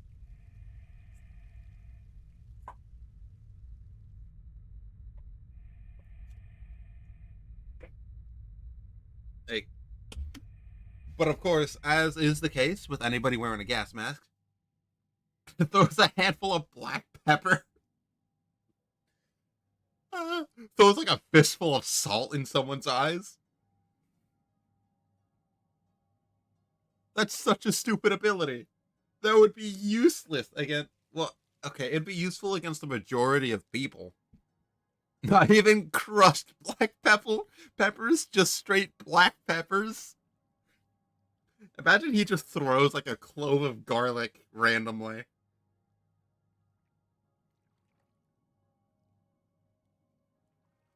That's so stupid. That is so stupid. I might steal that idea. Every time he puts his hand in his pocket, he will grab the closest thing that can fit in his palm. Just walks up to a cash register, puts hand in pocket, walks away like with all the money in the register.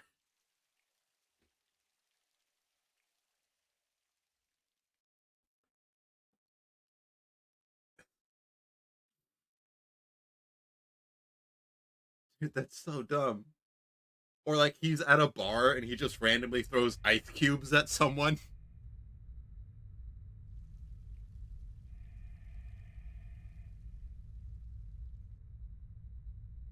That's so dumb. I love it. It's beautiful.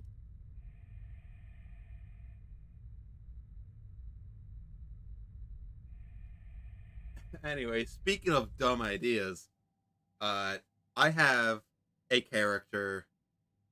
uh okay, so they are a demon. Their unique ability is anytime he glares at something, sticks his hand in the dying coals of a bonfire. Oh fuck. Anyway, this character, they are a demon. Their like unique magic is that anything they glare at just becomes paralyzed, like temporarily. He has no idea how this happens. Uh, it's not like oh, an 100% surefire thing. There's a chance that it just doesn't work. But he has no idea how it works. It just happens every time he glares at something. He could just paralyze things. He's also the only demon in his like he's also the only demon in his direct lineage that does not have wings. Yes, a barbarian intimidation check. Only demon in his direct lineage that does not have wings. So he really does not like birds. Anything with wings he immediately despises.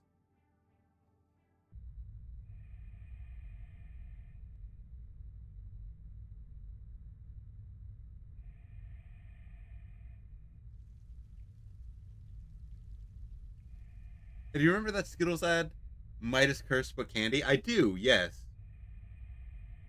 I think I see where this is going. I am now scared.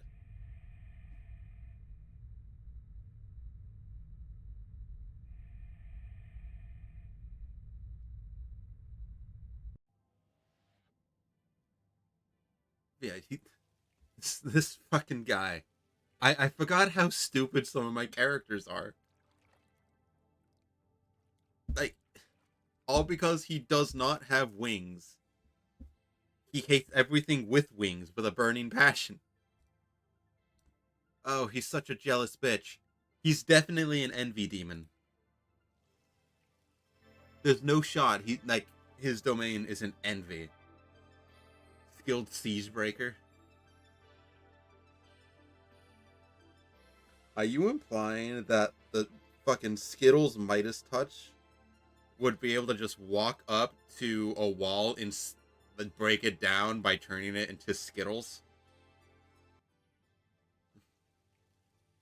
That's so dumb. I love it.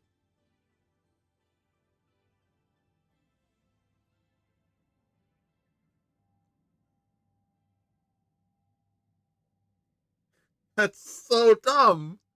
I love it.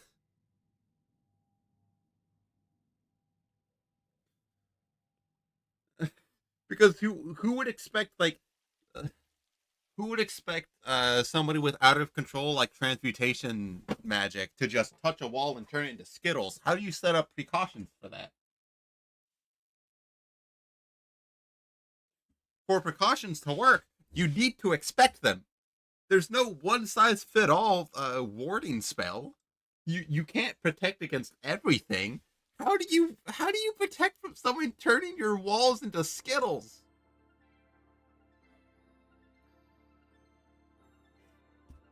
Or I guess no, I couldn't use Skittles. That's name brand. Sugar spheres. Good enough. Spitties, I like that.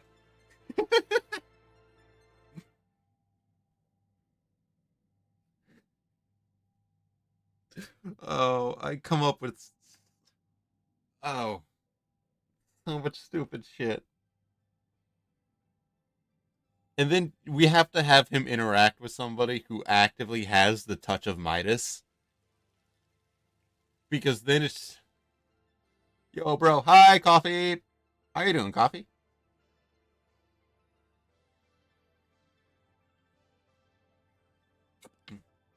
Anyway, first Wednesday of the month. So I'm doing one of my rambling streams. What the heck is this fever dream? This is Placid Plastic Duck Simulator. I threw it on to act as essentially the Subway Surfers in the bottom of the screen. Since the first ego, the first Wednesday stream of each month, I challenge myself to uh just keep talking for as long as possible. If like I'm actively supposed to be the only source of entertainment here, uh, but just staring at a blank screen is not exactly super interesting. So I had to put something on that I could just like talk while it's going. And essentially, if I stop talking for too long, the challenge is to end the stream. So it's so far I've been yapping for 2 hours straight. That's kind of cool. But I started doing this as a way of helping me to like be more comfortable filling the air because I focus way too much when I'm playing games.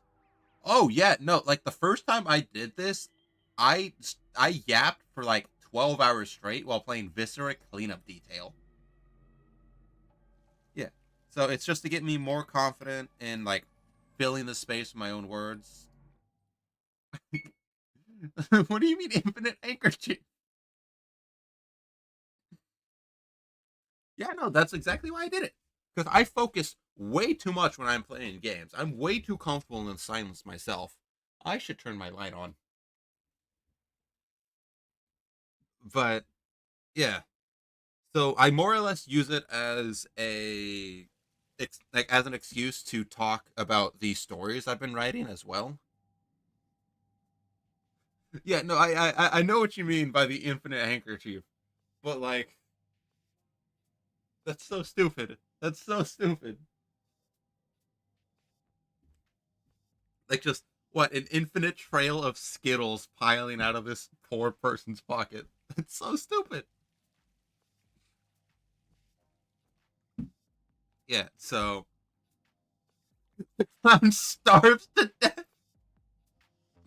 What? Yeah, because they can only vomit out handkerchief. So that's like the entire thing. It's just they're just permanently pulling out a handkerchief. It just never ends. That is one twisted curse. Wait, worse than death. Like, literally. That is absurd.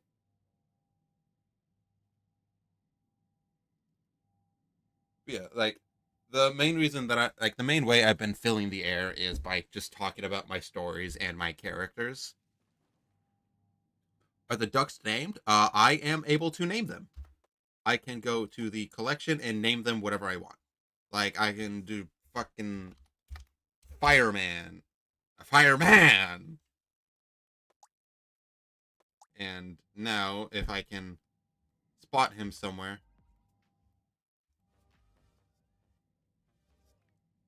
come on. I know I saw him at some point.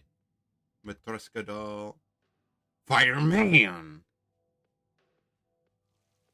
with the OD green duck. What do you mean OD green duck? Hold on.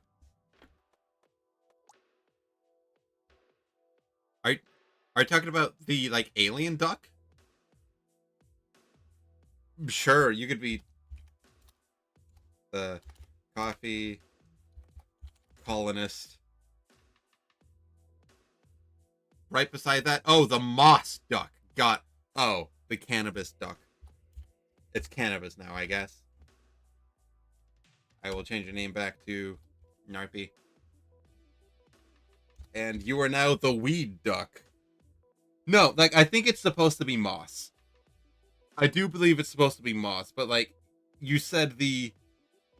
Okay, yeah.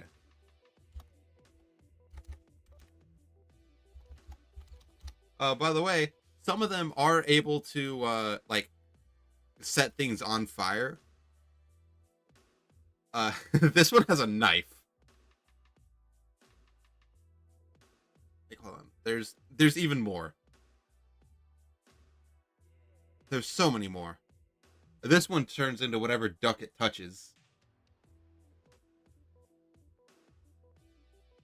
Sounds like a duck noble. Yeah. The one with the knife, yeah. There's a positive charge and a negative charge duck.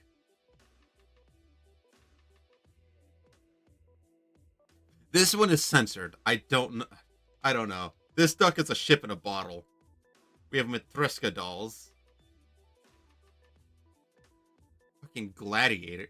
Not a gladiator. Like a lancer. A knight. That one's in a sheet. So I guess it's a ghost or something. This one's covered in stamps. Yeah, jouster. That's the word. Thank you.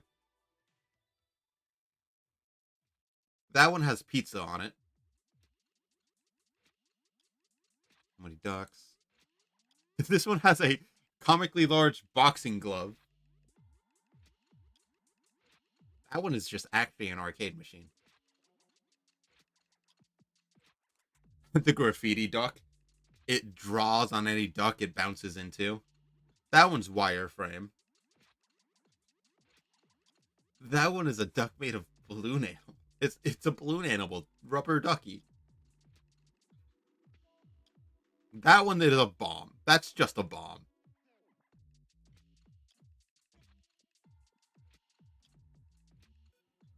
Okay, and then there are some special ducks that only show up. What? What do you mean teleport pineapples to the left of people? We'll learn. How would that be? How would that be an assassin? How would that kill people? What? How would that kill people?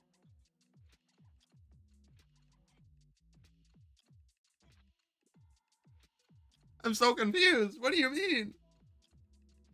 Pineapple bomb. God fucking damn it. Ego, I'm going to fight you.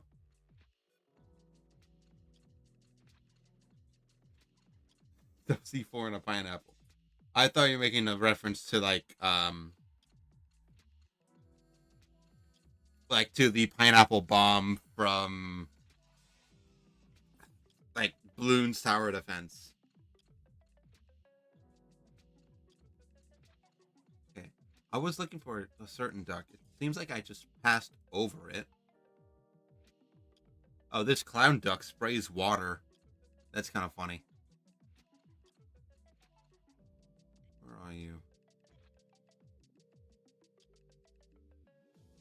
Oh, this one. I think it's this one. It's a Godzilla duck. It breathes fire. I don't think it's on the map yet. That one is made of marble, and thus, maybe not marble, but that one is made of stone, and therefore sinks. Some of them even have unique meows. Duende, did you ever listen to the playlist I sent you? No, I have not yet. I was a little busy yesterday. What? What the hell is that?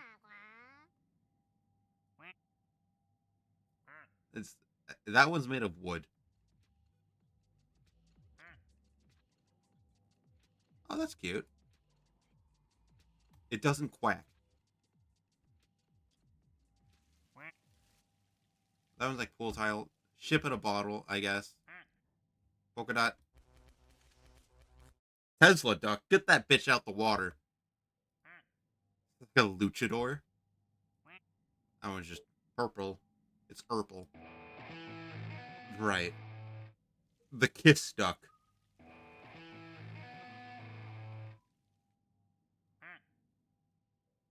Plant.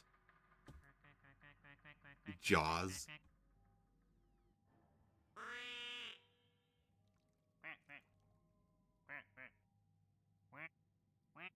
This one has actively been doodled on. Behold, the moss duck, aka the coffee colonist. Yeah, I do like how some of them have like unique quacks, but like you're never actually going to see them, especially with how like I'm just kind of fucking off and letting this go off, and it's going off in the background. Yeah, because like, what do you mean? There's a duck that makes cat sounds.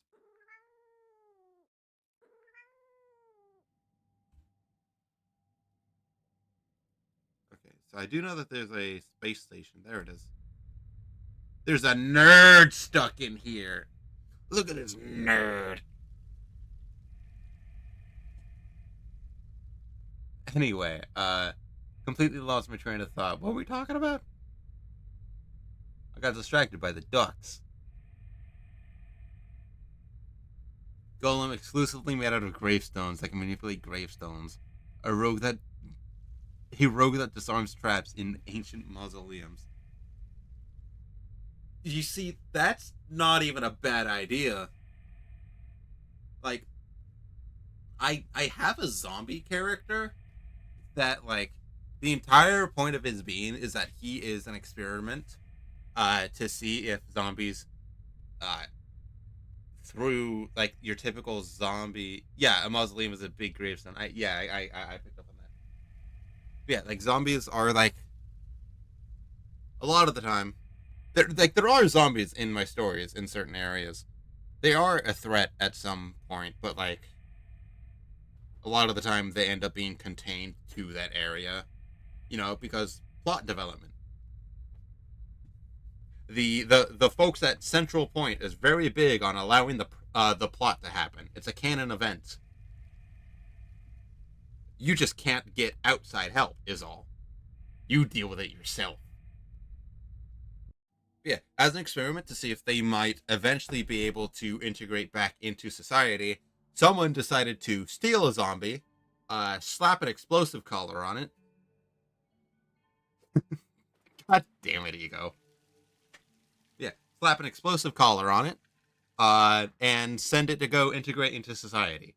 Anytime, uh, anytime he tries to bite anybody, the collar explodes, and his head needs to be reattached.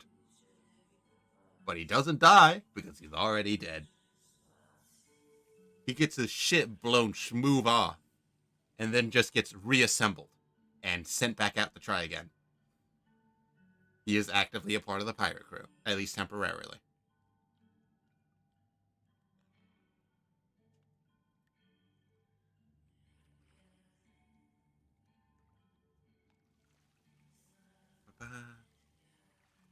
It is very silly.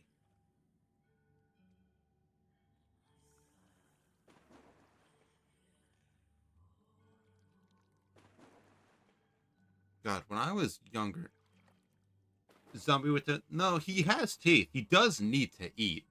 It's just anytime he tries to bite another living person, his head like okay, it's not his head. His neck explodes. He then gets a new one and is reassembled after being like after the quote unquote doctor comes back to pick him up.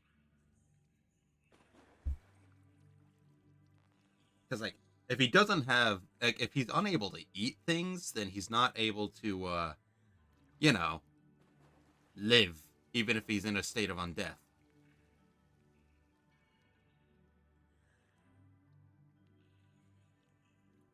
I should turn my light on. I'm gonna turn my light on. You know what? Since I'm getting up for a second anyway, I'm gonna go grab a cream soda from the kitchen. Be right back.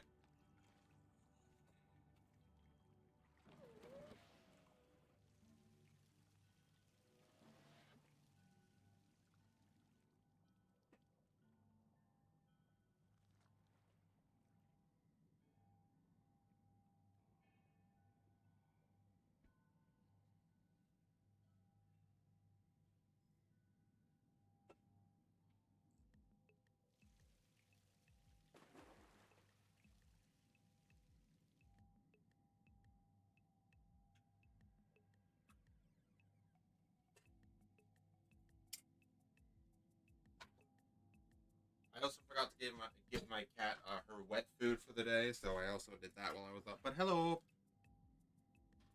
See, only took me a moment. Okay, let me get my headphones back on. It's kinetic? What? Okay, I know that I said that the magic in my world is only limited by your creativity, but like you're much too creative. No, we're not doing a piss bender. Dedrick can already do that. We're not. I'm not devoting an entire character to piss bending.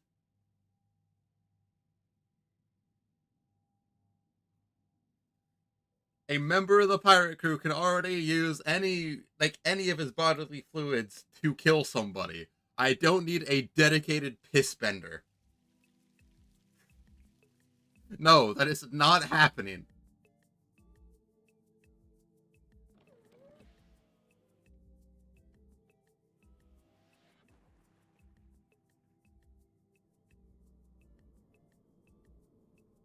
Fucking piss bender. Ego, go fuck yourself. You're just trying to think of the stupidest thing. Okay, but what if you explode other people's bladders? No. There's definitely a character that can do that, but like I don't know. Like there's definitely somebody out there that can do that, but I haven't written for them yet. I haven't made them myself yet, so who knows?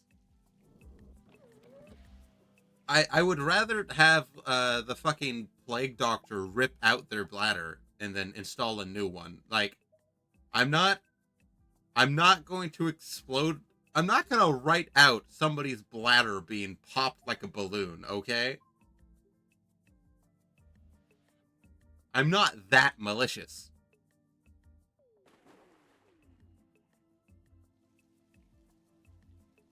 Like, I'm plenty dumb enough to have it happen, but I'm not going to let it happen.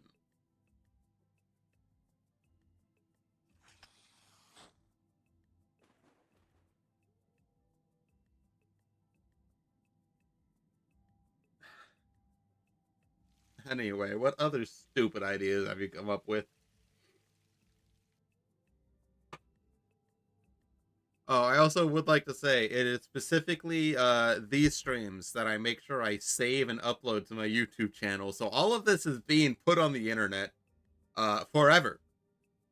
Guy that is completely invulnerable, but only when they are covered in oil and flex like, like a Mr. Olympia. Dude, you stole that from what is it? Scissor 6? What's that anime called? Scissor 7?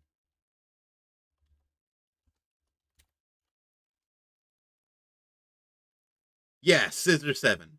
Fuck you. One Punch Man? What? No. I guess there is somebody who does that, isn't there?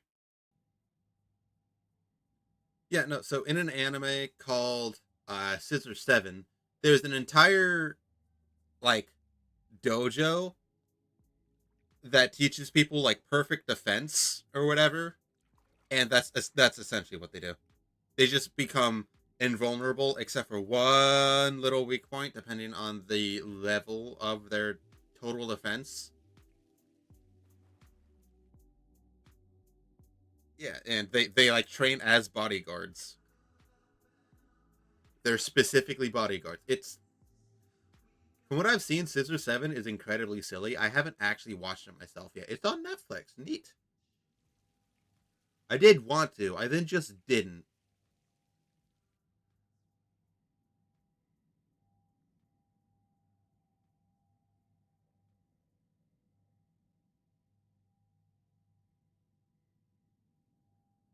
Yeah. Now that I think about it, there's all kinds of nonsense in One Punch Man. It would be an amazing thing to go rewatch or probably read. Guy that can summon emergency doors? What?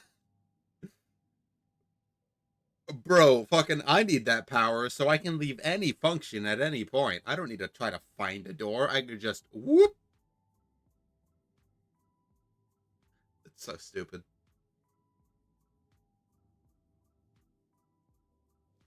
No, just to do it. It's so you're saying that they wouldn't even be able to summon it inside of a wall so that they can leave at any point? It just summons the door right in front of them. It doesn't like the door is just there. It's not going to turn into okay. How would that? I can think of a way that that would be useful, but how is that useful? What are you gonna do? Like summon a door, push it down a flight of stairs, and kill somebody? How are you going to use that? This is like My Hero Academia useless Quarks level of useless.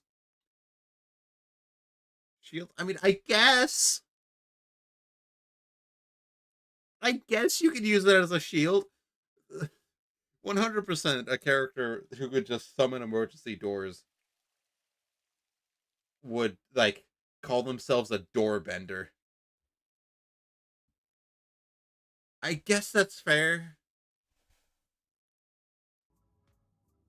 Fuck. Fuck, the idea is solid. Fuck you. How dare you inspire me to make a door bender?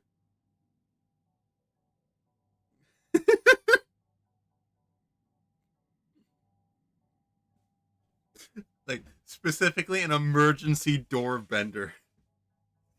Where is he getting them? Do they just appear? They can't even bend the door. Well, I know, but like they would definitely call themselves a door bender.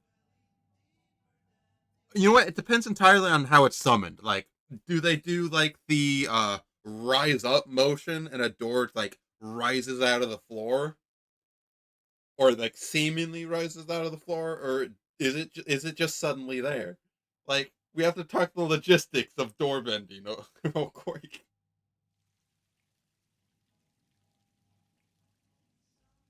Points door. Ah, that's so stupid. If it okay, if the door just appears, then it's not bound to anything. It's not gonna stand up on its own. It's just gonna summon and it's gonna be summoned and fall. This is the most useless thing I think I've ever heard. The only thing it can do is act as a temporary shield because that shit's gonna be obliterated in like any fight until they shift into maximum overdrive and just summon enough doors to blot out the sun. I guess.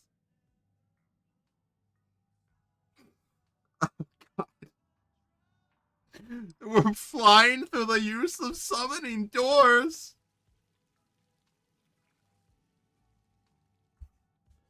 Dude, 100% this guy has fucking coyote time as well.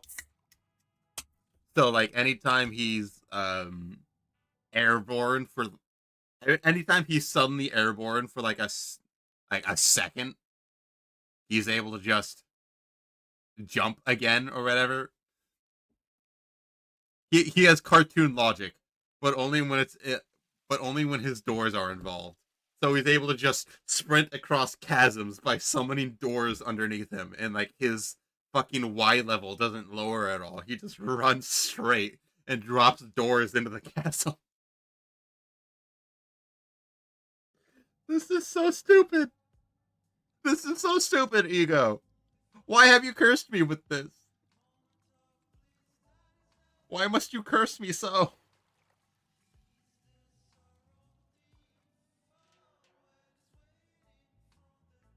Uh, you're evil. You're evil, Ego. You know what, Ego? Is it fine if I just randomly hit you up for stupid ideas, especially when it comes to creating villains? Like, I'll just come to you and like, yo, I need a villain of the week. It's like Doorbender. Sure. All right, I will definitely take you up on that.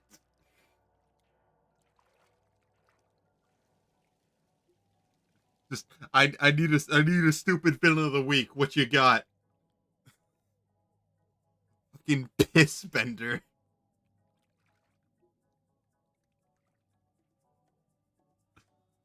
I fucking hate it.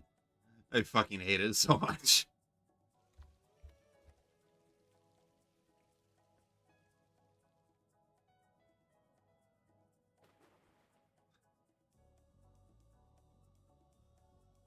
Okay, hold on. Why are you the way that you are?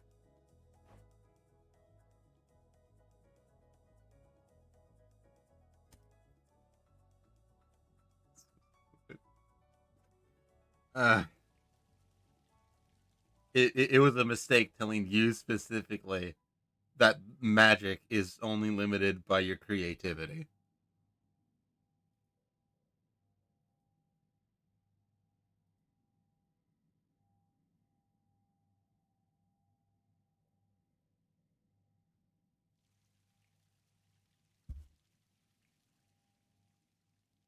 A guy with teeth that can chew metal.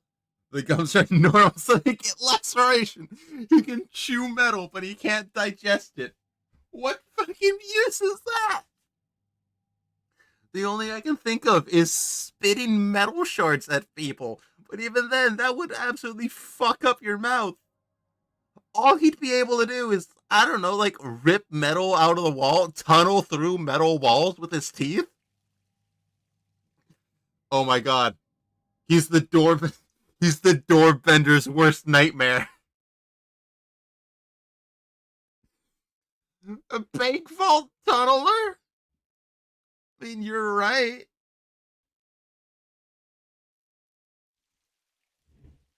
You're right, that would work, but I don't like it.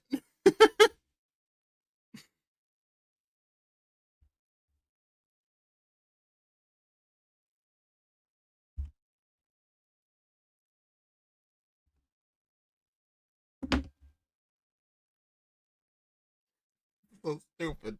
That's so stupid. How am I supposed to do anything with that?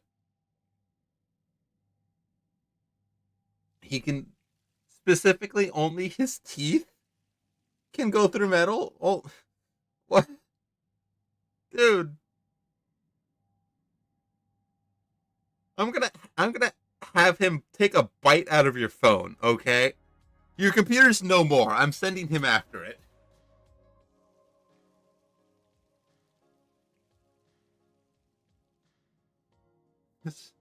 That's that's that's so stupid.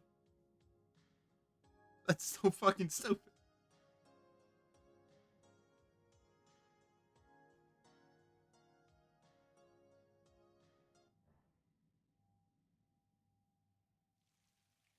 He's the protagonist against Doorman.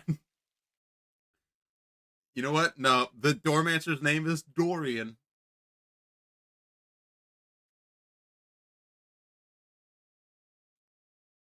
His name is Dorian. You can't change my mind.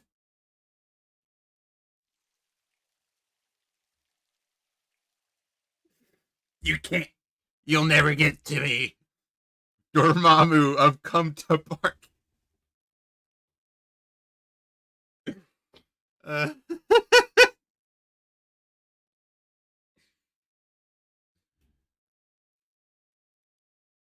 okay. I've come to barge in. God. Dude, I just hit the fucking Shinji in the chair stance. How could you do this to me?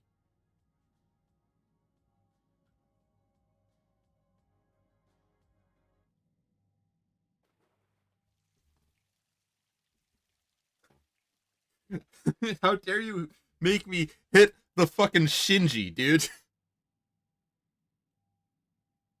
You're evil.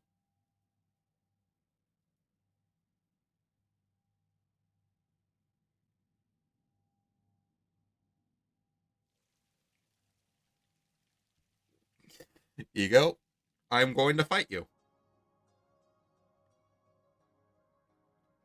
I'm I'm sorry. I'm just going to kill you. Your ass is grass. It's going to be on site. You're just lucky you live aren't you from Singapore? If I remember correctly, you're from Singapore. Either way, nowhere near me.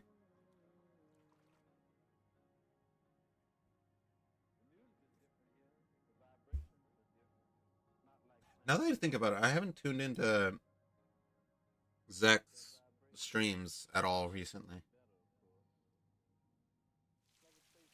Every time I like start being able to watch him consistently, my schedule then immediately changes and I can't do that anymore.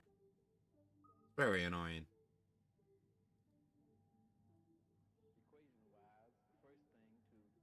Oh well. It is what it is. Guy who can boomerang shrieking rubber chickens for tinnitus and physical damage. Oh, Philippines. You're Filipino. Okay. That yeah, no, that checks out.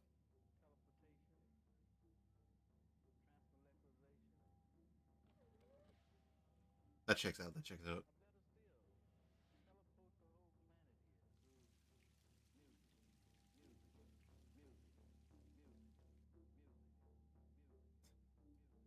God, I immediately got fucking sidetracked.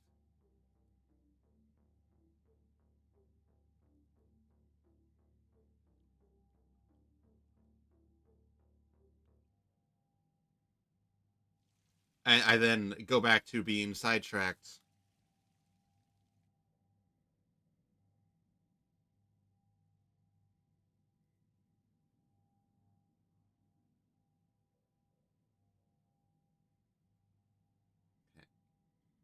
Like, okay, what gaggle of idiots do I throw up against Dorian? Dorian is the villain. He summons doors. He closes any and all doors of opportunity he sees.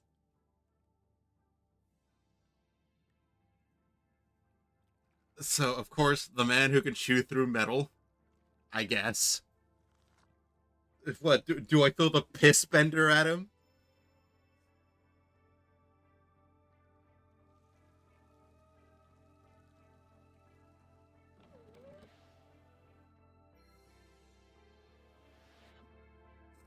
I don't know.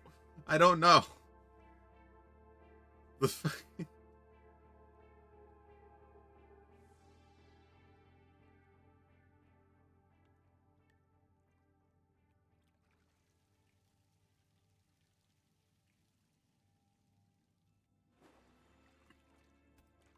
Oh, I'm just so confused now.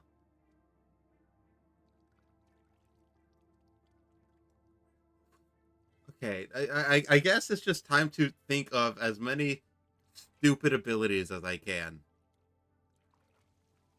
Because it's fucking obviously you're a lot better at making stupid abilities than I am. Because I try to make things that actually have a use. You just make things. You just come up with dumb ideas. I try to think of things that have at the very least more than one use.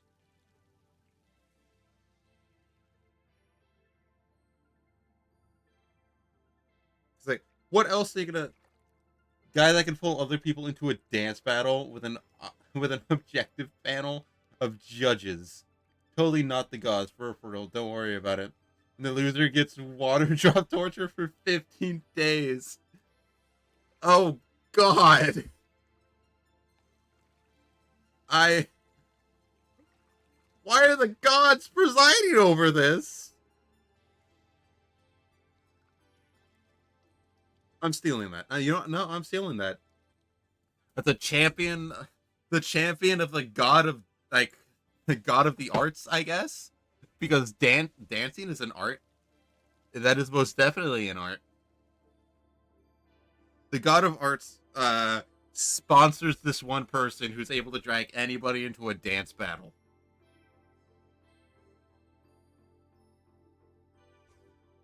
That's what do we call this guy? He's not even a champion. He just finds it hilarious. Yeah, like the person like the person this god is sponsoring is just he's an okay dancer. He's slightly above average, maybe. Like, bro, then anytime he fails, he's like he fucking water drop torture for 15 days. Oh God. Oh God. What? Like I, I don't think I can even fit this character into any of my existing groups. I think he has to be a standalone. He would have to be a standalone, yeah. Or at the very least a start of a new one. You know what, hold on, I'm gonna start taking some notes.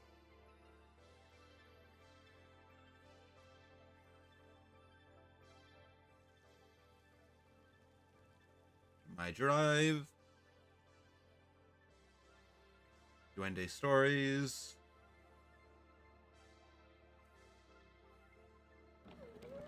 New folder. It's just untitled for now.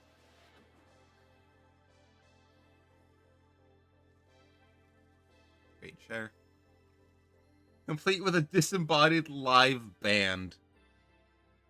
You see, the thing is, you brought him up.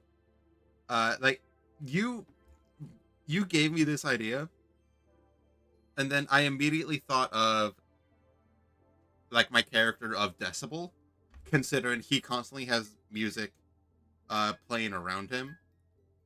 This like he has rhythm. He's basically everything he has ever done has been to the rhythm of his music. There is no fucking shot that he would ever lose one of these. So I was thinking, oh, maybe maybe that's an ability I could give Decibel. And then you said like he's not even a champion. He's just funny. And I was like, okay, well shit. I should put him against Decibel at some point. Which means he might have to interact with the demons. Because Decibel is the only human who's running with a group of demons so far.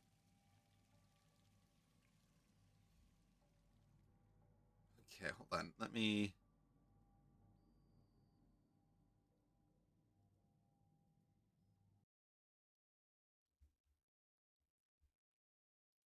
do fucking bullet points because it's all just a lot of loose ideas at the moment. Dorian summons emergency doors at will.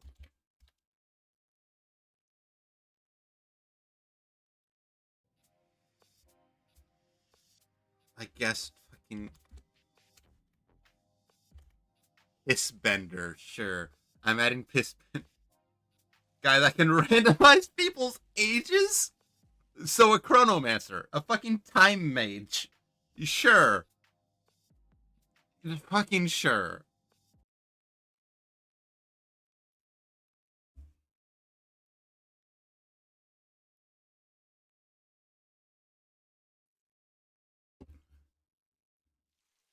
1 in 500% chance to instantly carbonize someone. Bro's gonna fuck up any amount of carbon dating possible. His entire goal. Oh my god, he's Dorian's underling. His entire goal is to fuck with scientists, like archaeologists.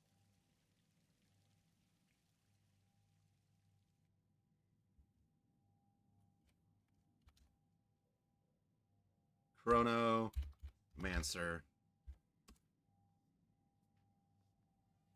able to randomize the age of things.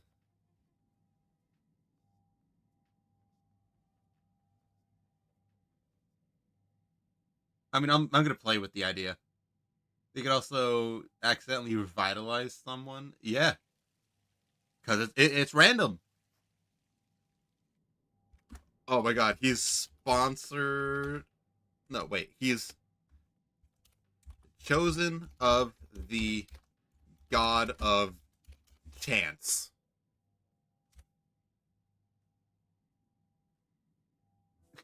He's he's directly sponsored. Why did that sound like the Pornhub lick? What?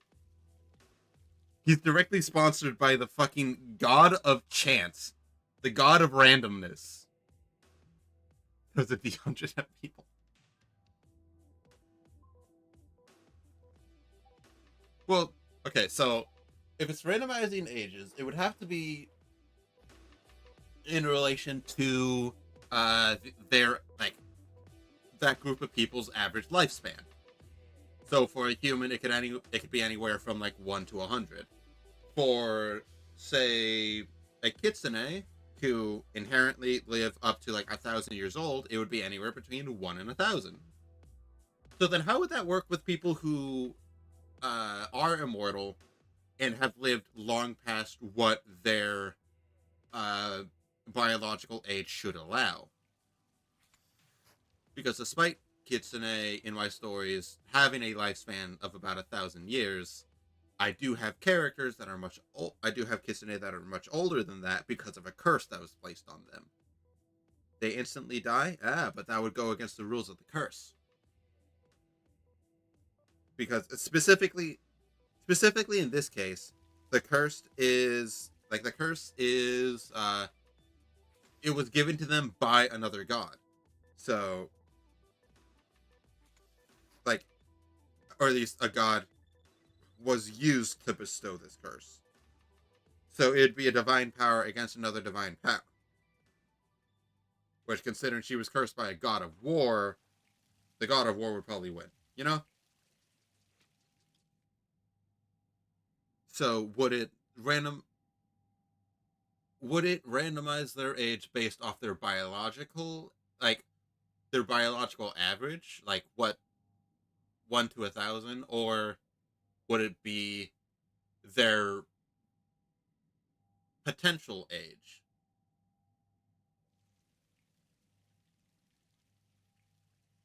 Because gods exist anywhere that gods are able to exist anywhere and everywhere that they like that people place faith in them.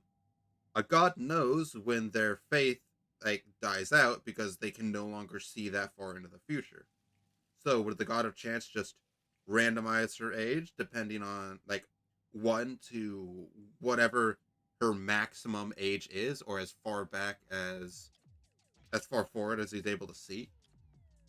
Creates an infinite feedback loop error and they get deleted to save on God's power. That But that also just means an instant win against anybody who's immortal. So, I don't know. Seems a little busted. As if the immortals aren't busted themselves. I don't know. I will toy with the idea. I really like that idea. I want them to instantly die because it's funny. That is pretty funny. Maybe it depends on how they achieve their immortality. Because if they're let's say they're biologically immortal. Like they will not like they will never die from old age or like effects related to their age. In that case, I'm perfectly fine with them just like I'm perfectly fine with them just being fucking killed outright because that is funny. Like, haha, I'm gonna randomize your age. Whoop! You have aged up to the same age as the universe. There's no possible way you could live. But some immortals would have some kind of protection against it.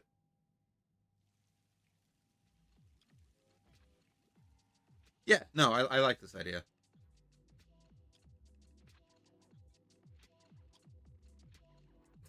Oh, you want it the exact opposite way? If they're inherently immortal, it just randomizes their age. But if they're unnaturally immortal, even if it's not something they sought themselves, they just die instantly. The exact opposite of what I was saying. You little shit. You know what? Sure. Any of my characters that are unnaturally immortal could definitely just kill this guy before he's able to get the ability off anyway, so I don't even know why I was fighting it so much.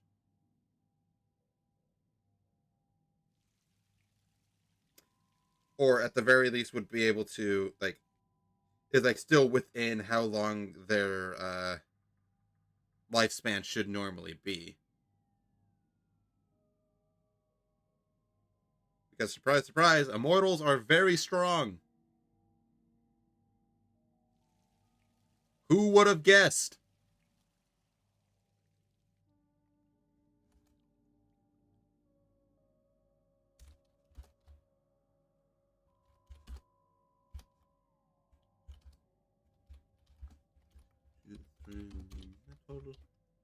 That is incredibly stupid. But that's kind of your forte, ain't it?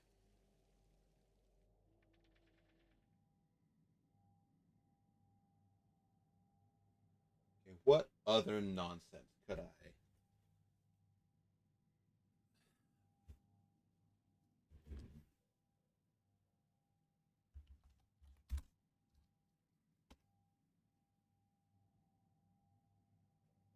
I also, well, I don't know what the story is just yet, so it's not like I can name it. Hmm. Hear me out. The genital jouster, infinitely hard. What? Yo, like, what is it gonna be like the type of shit that people draw Luffy doing in like on Rule 34? What? An infinitely long erection is that... No. I don't. I. I mean, it's not like I'm above writing smut. In fact, I actively plan to. What, like, not? Oh my god! But I'm not having somebody have fucking genital magic. I'm not letting. No, that's awful. No, he's got a half meter. It's just ultra hard. Mm.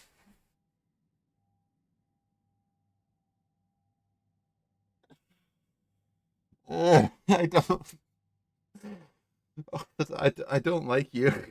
I don't like you right now.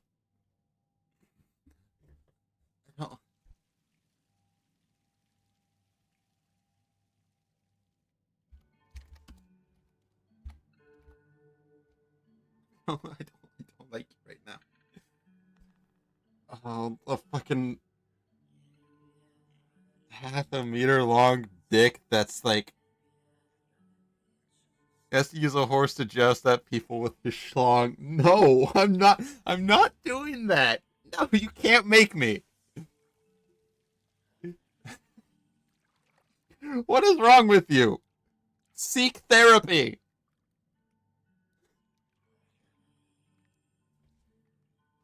I need. I need a drink. I need to go grab my alcohol or something. Sir Lancelot, no! Ego, no!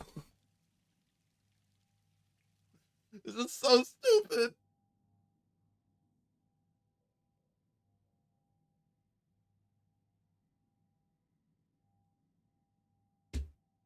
Why are you like this? Why? Why, oh God, why?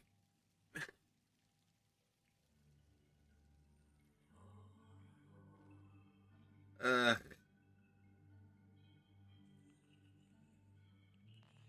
we're not doing Sir Lancelot. No. Hard pass. It's not even that I'm above writing stupid things like that. I've probably I'm probably going to write stupider things than that. It's just I'm not gonna have an entire character be that like he's just permanently hard with a half-meter schlong that he uses to stab people. No, that's not happening. I hate to break it to you. My ad break has started. I'm gonna finish my soda and then go use the bathroom.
I'm sorry, that took me a little longer than it should have. I was walking through the hallway and thought I smelled smoke.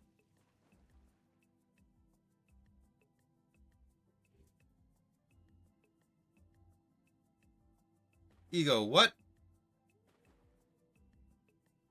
What do you mean? What are the infinite power peanuts at people? The only people that they're actually what?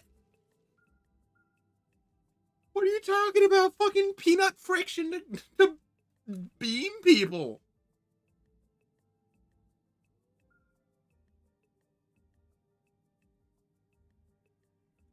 That's like only dangerous to people with a peanut allergy. Why? Why are you like this? Why are you the way that you are?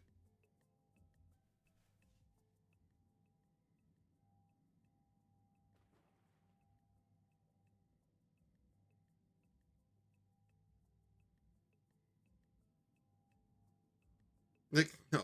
I'm sorry. I'm not doing that. That's too silly.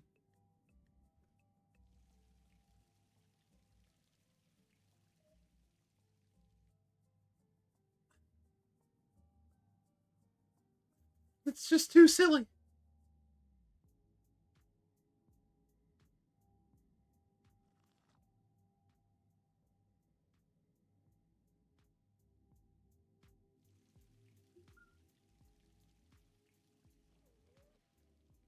Okay.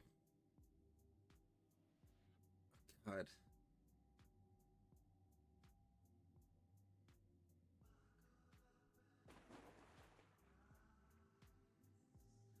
Oh damn, I missed a bit. Wait, I meant to use. No. They continuously summon peanuts fast enough that the new peanuts propel the old peanuts very fast in a never-ending stream of peanuts. So as long as the guy keeps screaming, "Pow!" Okay. Okay, I guess I'm still not gonna use that.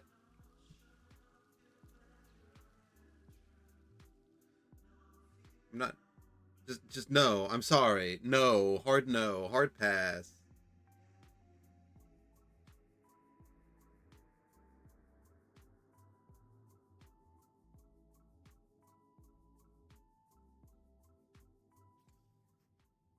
Like,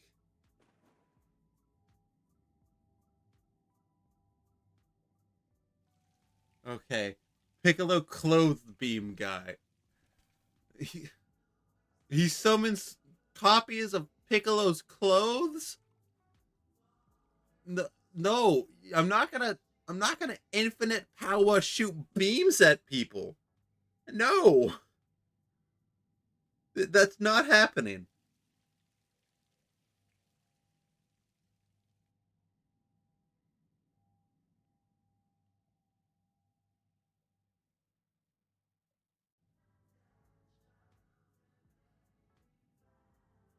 No. He has the clothes beam. Clothes beam power of Piccolo. Okay, I might. I must need to brush up on my fucking.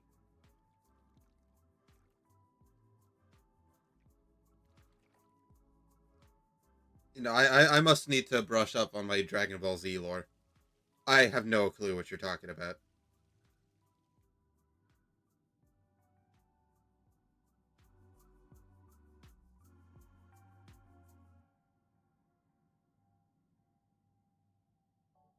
We don't know. Piccolo has the ability to create clothes directly onto people with a beam from his finger. So he just. I did not know that. So he could just Shia Kazing and initiate costume changes. That's funny. That's pretty funny. That is also incredibly silly, but still funny.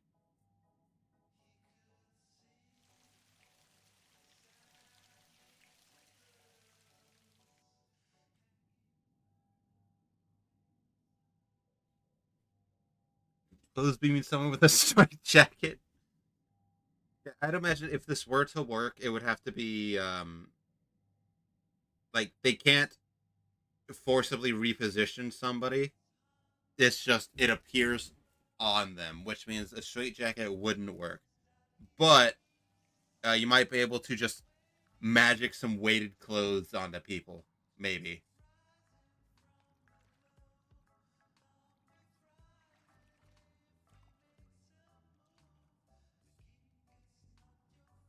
Like imagine just fighting somebody, then BDSM gear. Yes, you're just fighting somebody, and then all of a sudden you're in a BDSM harness.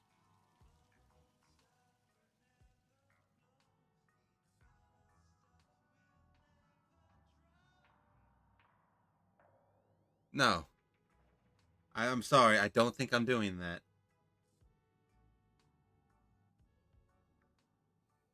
Okay, I might not be crazy. I swear I smell burning. You know, it's probably just the heating system.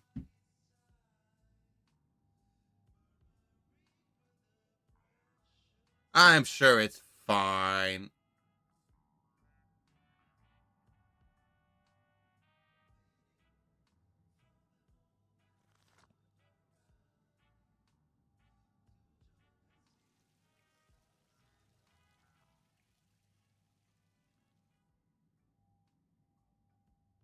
Yeah, it's fine. The guy that controls bears at a 50-meter radius immediately turned back feral out of that range. The most dangerous use of that ability is just bringing bears into a public area and then not controlling them anymore. But first, he has to collect the bears.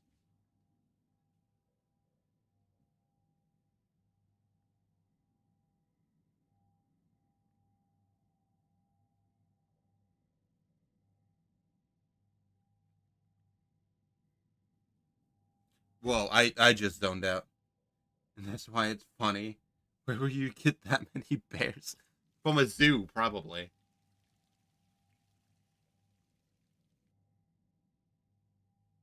Anyway, what's up, Ollie? Like, that guy would be a menace in any city with a zoo. That's at most 3 bears. Yeah, but 3 bears is still enough to fucking scare some people, you know?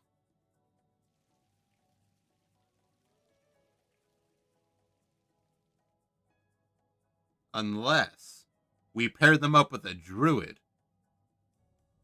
Or like somebody who can create portals, probably. The portal is probably more useful in this context. So he's just constantly opening up portals to more bears.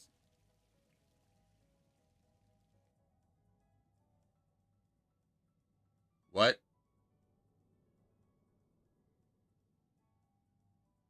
Ollie, what?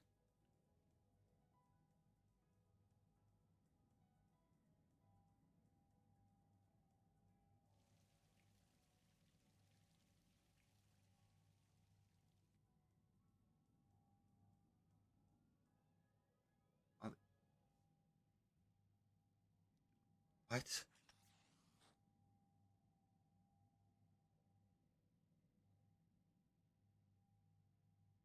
Fucking what happened, Ollie?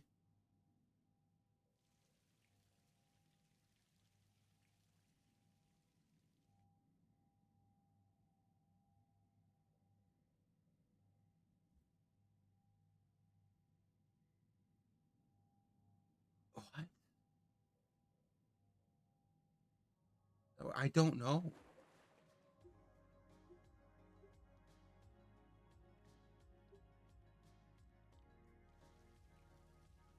Damn, I didn't even know you had. I didn't even know your family had that much money.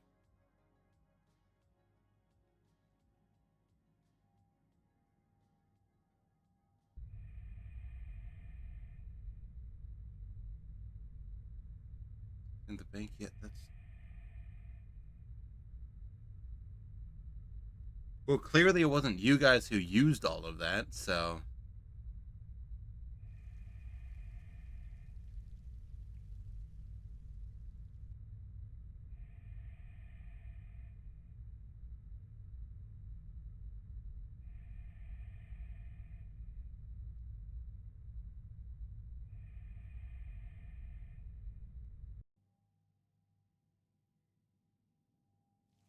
I mean, it has to be an error of some kind, right? Has to be.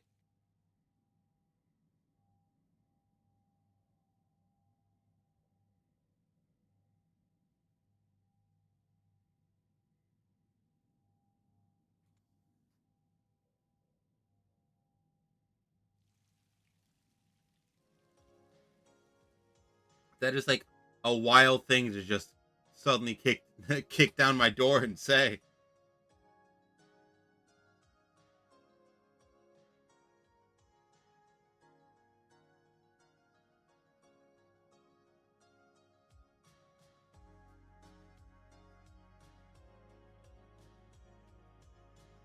Well, at least thank you for fixing the door on your way out. Um, hope shit gets better, man.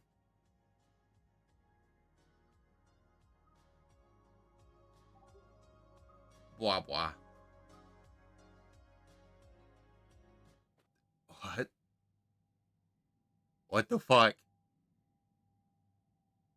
That felt like a random encounter. I didn't take Wild Wasteland. What?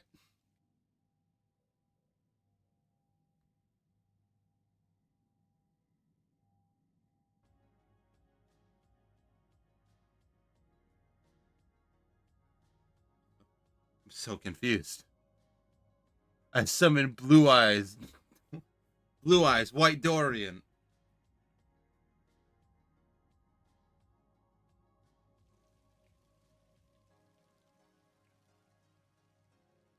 Okay, well, anyway. Oh, fucking summoning doors, right? Yeah, yeah, that's. Summoning doors.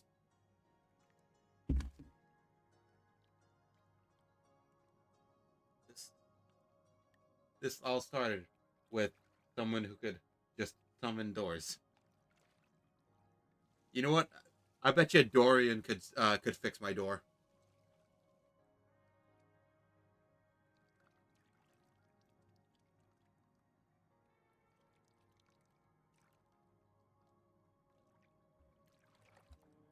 That away.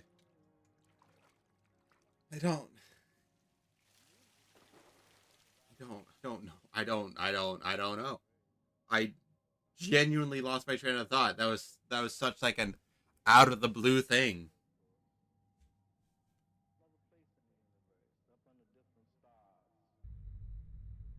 What the hell?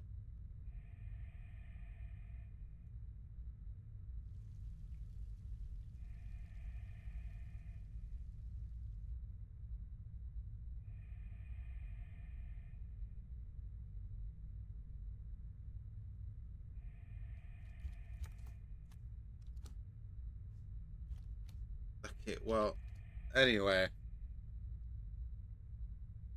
I don't mind taking a lot of like character suggestions or like inspiration from other people's ideas. Simply because like I have a lot of slots I need to fill with my characters. Like I have a lot of character slots I need filled.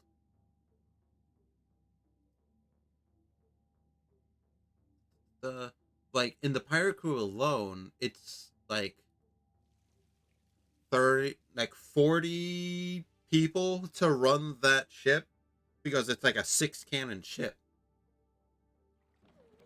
It takes a lot of people to run it. Or at least to run it smoothly.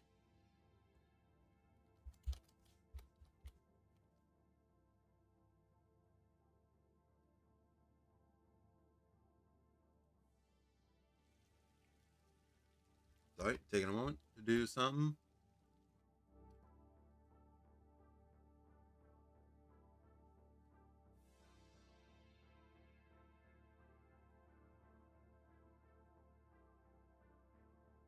Okay. There's that. Close that. Okay. The anti-water mage. Guy whose skin is hydrophobic. The anti-water mage. You'd think that an anti-water mage would be, I don't know, maybe something akin to a fire mage, but nope, it's just he's a living sponge. Sure, fucking living sponge. Why not?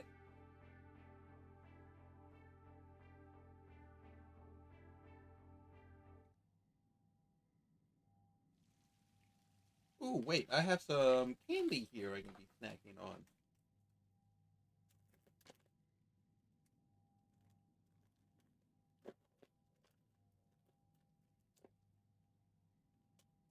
The way that I balance the well, like, you can't hurt me, Jack. My skin absorbed in response to water trauma. Damn it.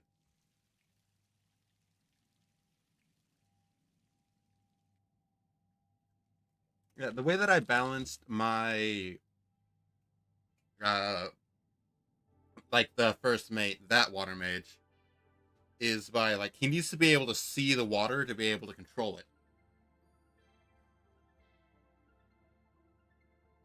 So he's not able to control any of the liquid inside of somebody else's body.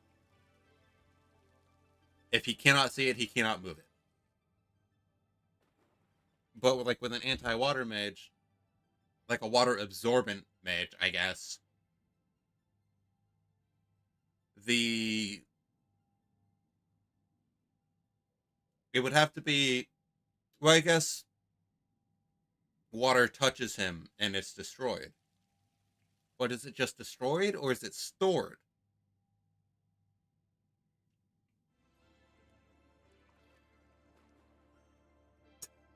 Metal bender that can only control non-ferrous metals?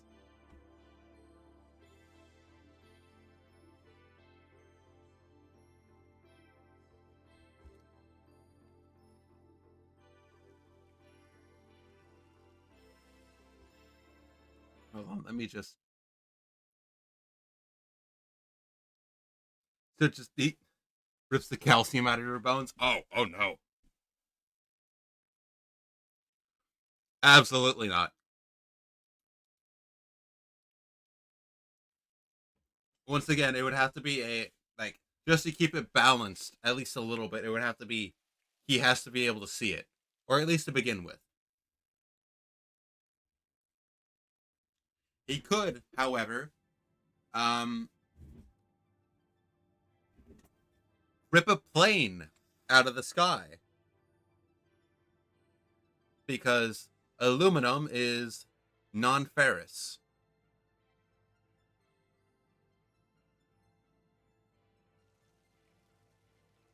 Because like airplane frames are made out of aluminum, while the engines are typically made out of titanium, due to like the strength to weight ratio.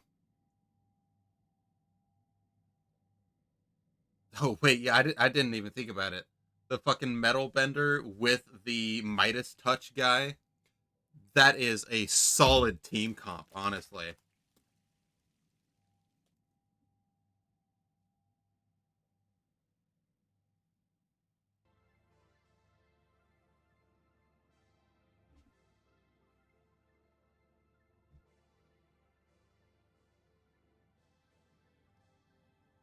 Also, think about like the copper wire he could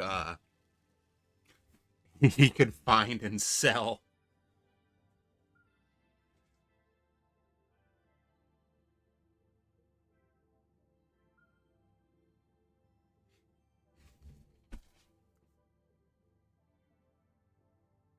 A metal bender whose entire gimmick is that he got rich off of uh like metal bending copper wires into his hands so he can go sell them.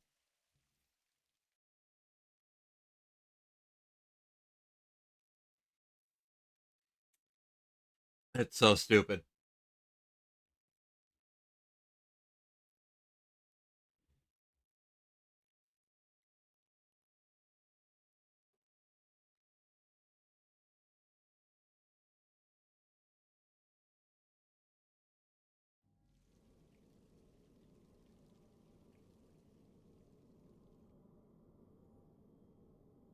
Guy that can create exotic elements from the periodic table that usually don't last very long. But he flunked out of high school, so he's a dumbass, but can only summon exotic things from the periodic table. He doesn't know what he's summoning, he just summons things.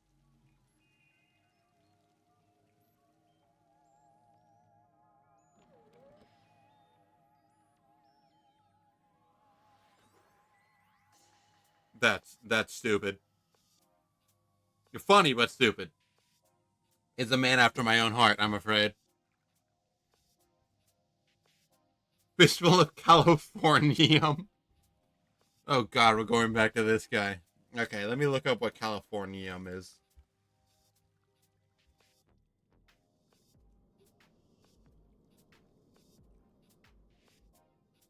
Of course, it's radioactive.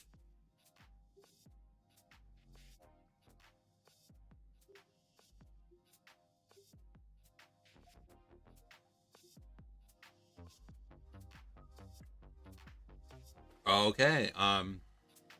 It's used for starting nuclear reactors, apparently. That's a fun thing to throw in someone's face. 2.66 year half life. God damn.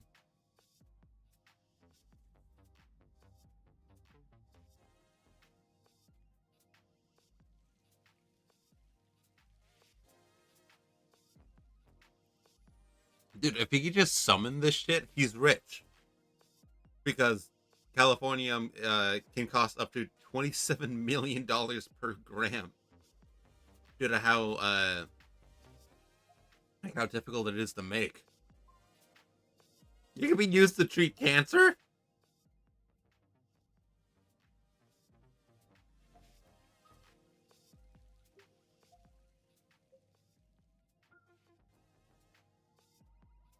Specifically for cervical and brain tumors.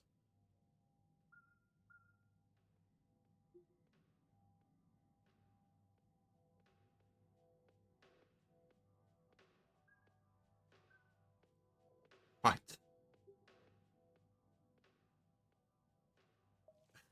The Californium giveth cancer, the Californium taketh cancer away. Okay, I now have to make a character that both that can giveth, but only after takething away. He can push and pull, but in order to push and or pull something else, he has to do the opposite of what he just did to like the first thing. So say he pushes something away. He then has to pull that something back in order to push something else away. That would be funny. Or like he pulls something closer to him, but in order to use the ability on something else, he has to push it back. That sounds kind of silly. Sounds kind of funny. But you also might be able to just cripple him and his ability by taking the thing he giveth and running away with it before he can taketh away.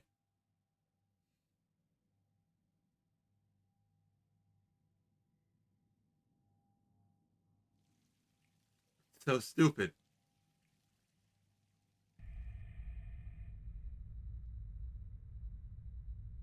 Count TF2, shut the fuck up.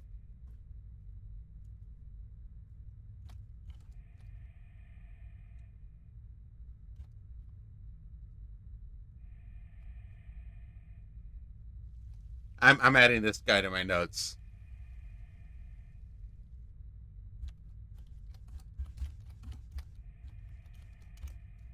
Can giveth, but must taketh back.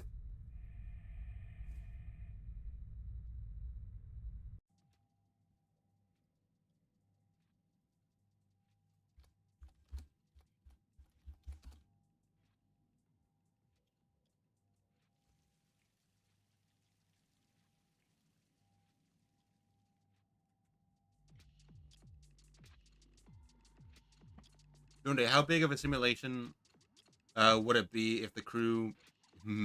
Oh, situation. How big of a situation would it be if the crew met the Helldivers? First of all, they would not. They would never. The Helldivers are specifically off planet.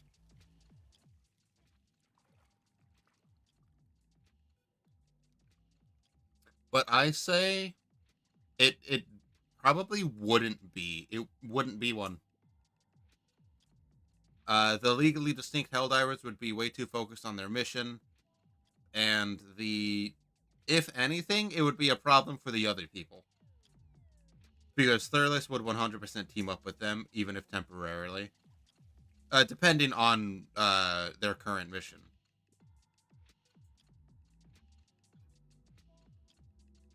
Boomer Wang. Please don't tell me this is another dick-related thing, Ego.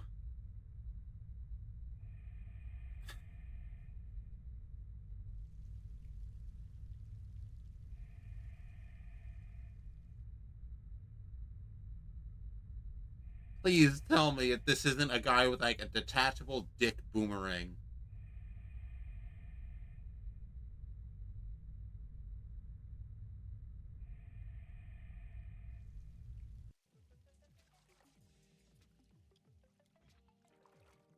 Oh, thought of a game.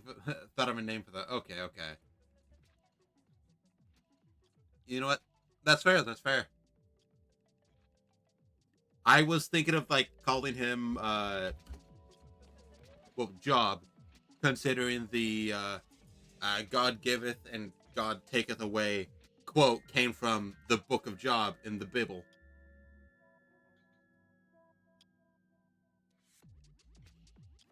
Guy with a notice me not, but only when they wear a lampshade hat.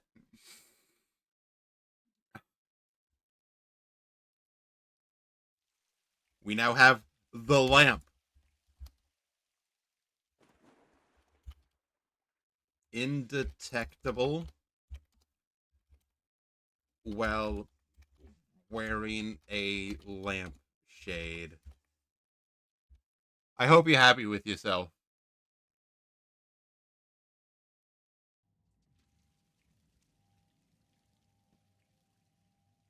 Very well, good. This is such a weird lineup of misfits.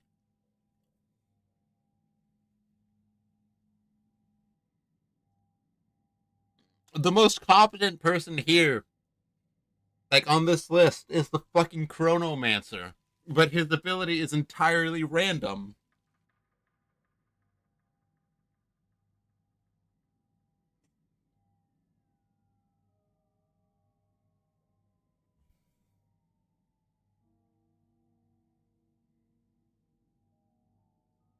This is so stupid. This is so fucking stupid. I can't wait for the grand reveal at the end of this story that it was all just an elaborate D&D game by like high schoolers or something. We know what? Fuck it. I'm writing this shit now. This is going to happen. I'm going to try to finish. I'm going to try to write a story about this with all these fucked up characters. Where literally every PC is just a gimmick character and the DM just went, "You know what? Fuck it. The main guy? Yeah, he's not the main guy anymore. I'm putting the goddamn time wizard I'm putting the goddamn time wizard as his second in command. The main bad guy now summons doors. Are you happy now?" And then like the next guy is like, "Oh, hey DM, can I create a character who is whose teeth can chew through metal?" You mean you want to be able to eat? No, just his teeth. Sure, sure, fucking sure. What do you mean tax, by the way?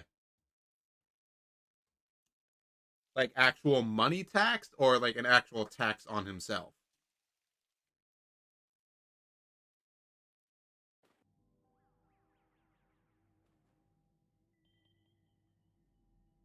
I'm also trying to open um my cases. Like a new case of soda. I drank them all. I need more.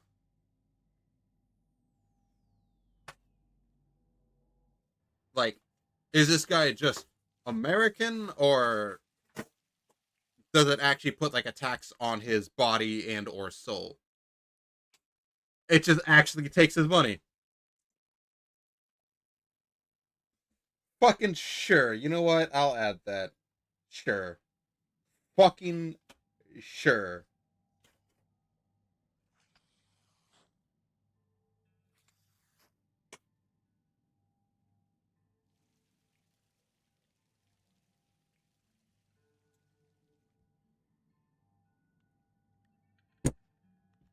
I don't care. I don't fucking care anymore.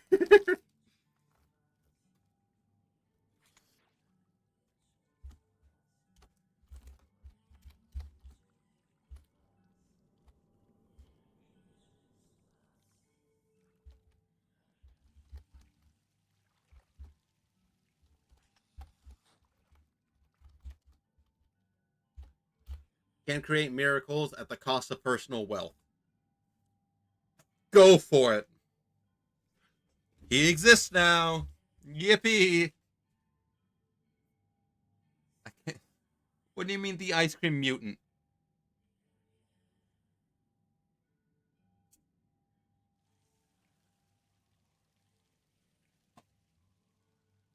The hell do you mean ice cream mutant?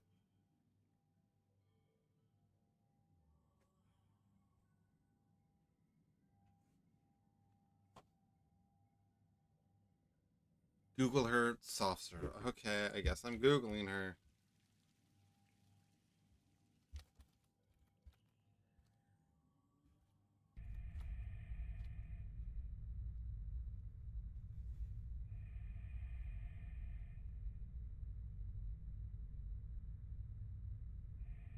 Soft Serve is a minor Marvel Comics character and mutant residing on Krakoa, known for the unique and often joked about ability to produce ice cream from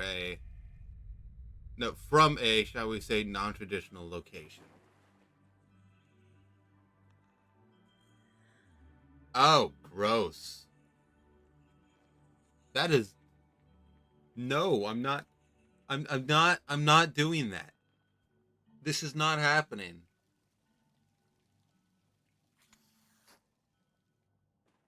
Absolutely not. This is definitely just someone's fetish.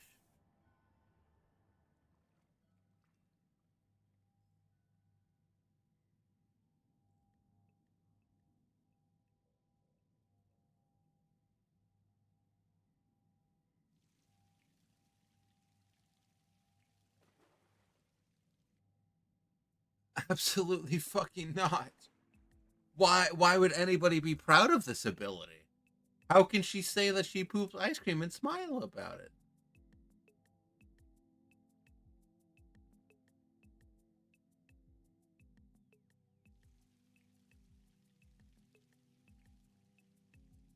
No. No, I'm not taking that.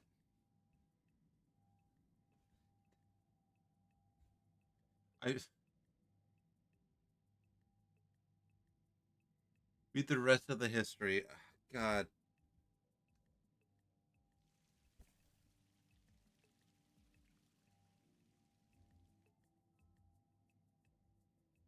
Made her first appearance in Way of X2. Well, yeah, I understand that like her body acts as a portal to an ice cream dimension. But still.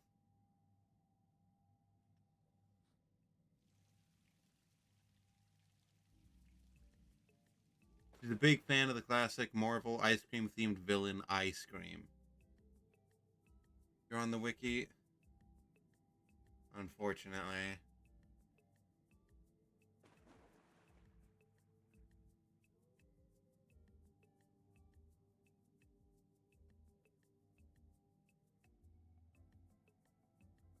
I don't. What am I?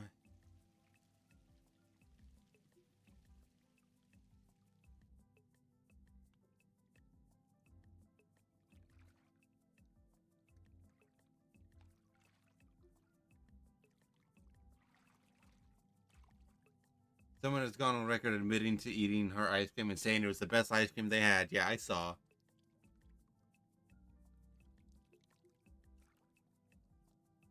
But like, there's no way that she shows up as anything other than just fucking fetish bait. No, this is a terrible character. Absolutely not.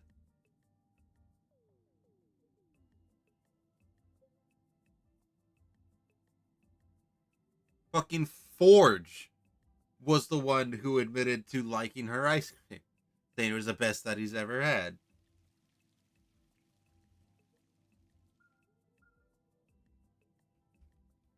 Of course, it was fucking Forge. What's the Empire like? I don't know. I'm a little frazzled at the moment. I don't think you can ask me genuine questions while Ego is here. I will get sidetracked.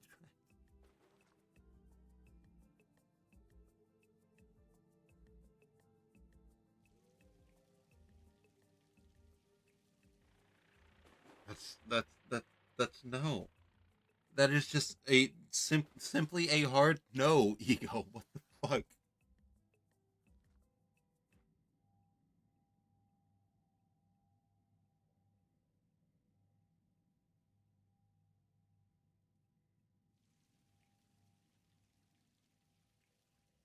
I'm sorry, I just randomly I just randomly saw that the full version of Timberborn is coming out on the 5th. Neat. Oi, egocentrism, let the man talk about his story. I mean, he's giving me ideas for silly characters, but it's just incredibly silly characters.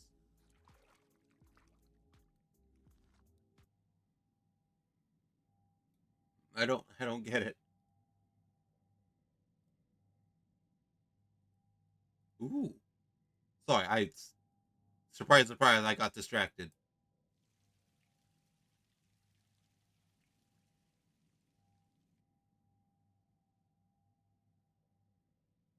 Found a game I want to try. 9/11. What do you mean 9/11?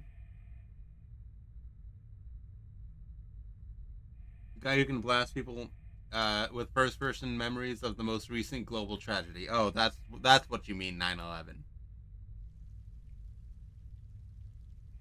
Mr. President, they hit the second wizard tower. They hit the fucking spires. Turn on the orb. Any frequency. They hit the fucking spires.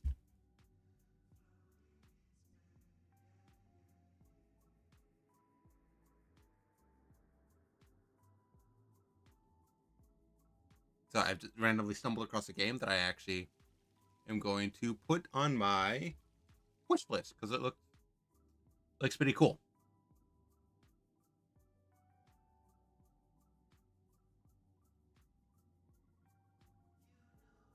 Don't mind me, I'm doing what I do best. Why the hell has Squirrel Stapler? Why is it on Steam?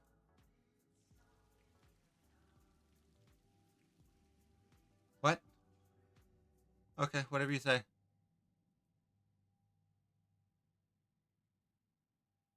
Let's just close that now. Hey, Duende, how do you feel about the game Hamster Hunter? I have seen a lot about it. I have not played it. Um, considering my icon, which is supposed to be temporary, honestly I don't think it's gonna be temporary, but it is a hamster. No, it's not a hamster. It's a hamster. Either way, I'm not sure how much it costs. I haven't really looked. It looks incredibly stupid. If anybody ends up giving me the game at some point, I'll probably stream it, but I don't think I'd buy it myself. Actually, how much is it? Let me check that.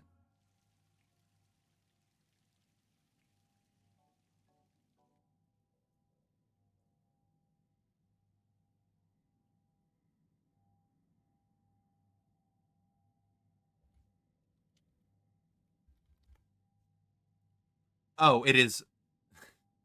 It is currently 364.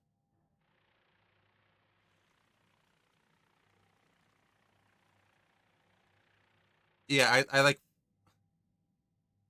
I'm subscribed to the guy who made the game on YouTube, so like, I've seen a lot of the nonsense that he's added to it.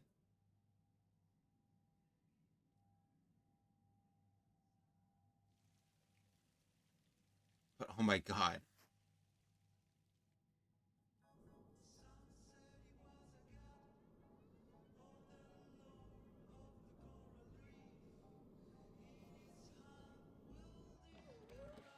I didn't realize it. I didn't realize it was only like $5.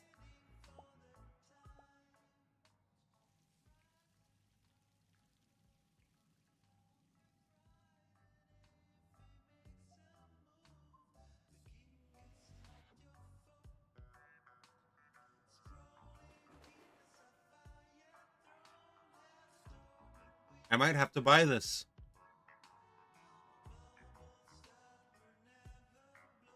Fuck, I might have to buy this.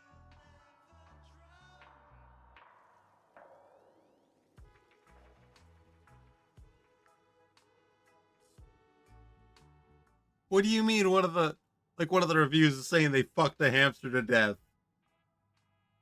What?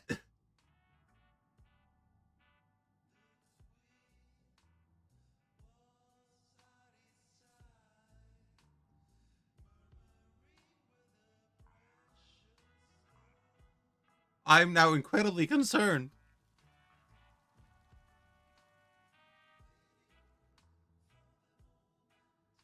Oh, that's good, Ollie. That's good.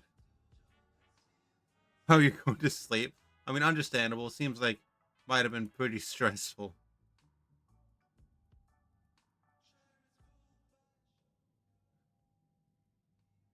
Shit, I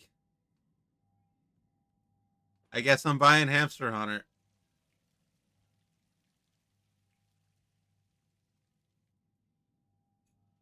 Who knows? I might play this next. I might play this next Wednesday.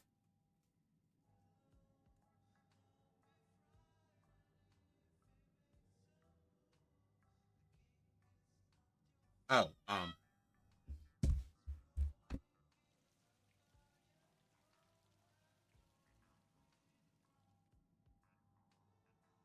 forgot I had Uma Musume on my phone.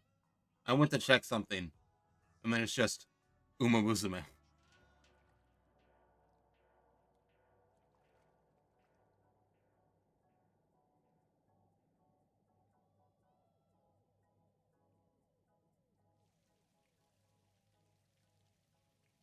Sorry. Right. I am also snacking, so it's not nice to talk with your mouth full.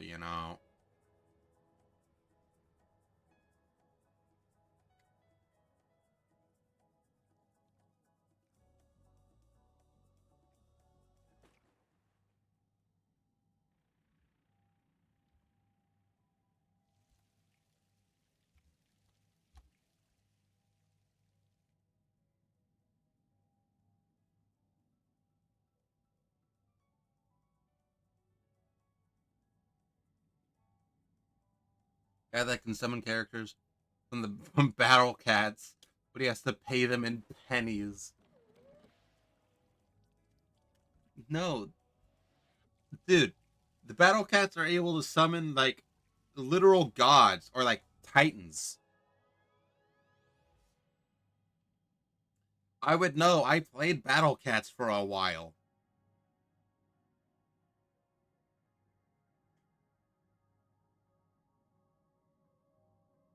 I know how absurd that game is.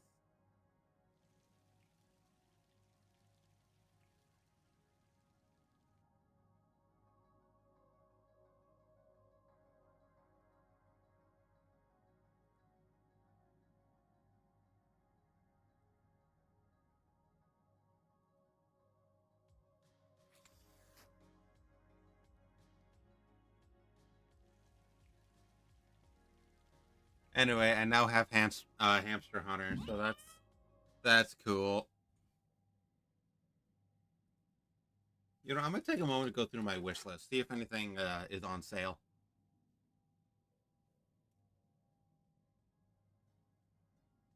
Hmm. Okay, I see GTFO go on sale all the fucking time. I haven't seen anybody play it at all recently, though.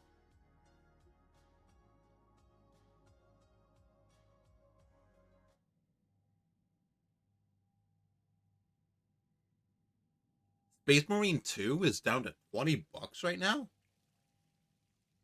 Whoa. Overcooked 2 is discounted by 75%. It is currently $12.12.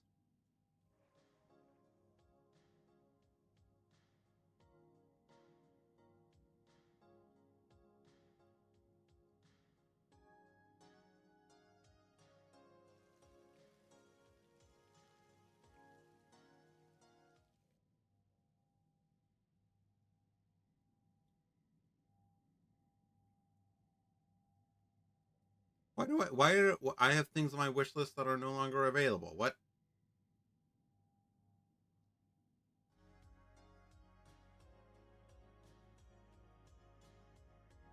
What are you? What were you?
Yeah, I exist.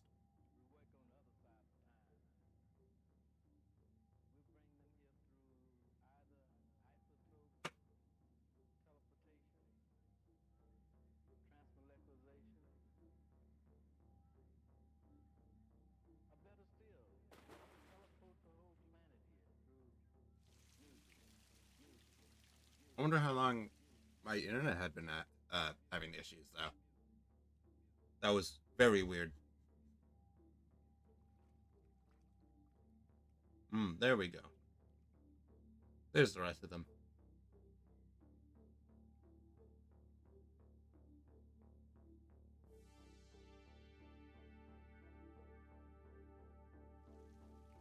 Okay.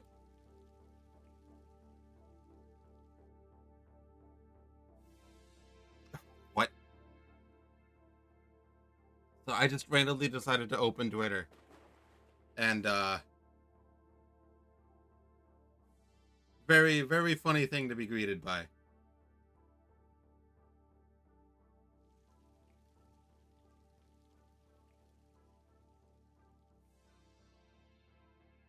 Oh, it's not letting me do that. So hold on.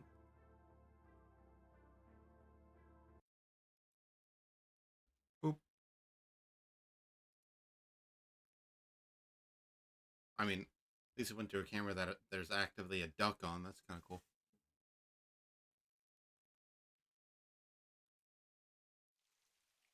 Bonk.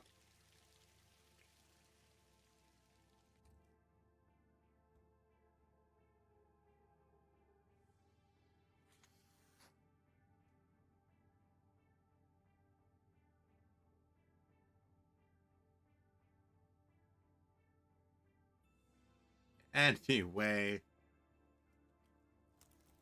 this so far has been incredibly silly.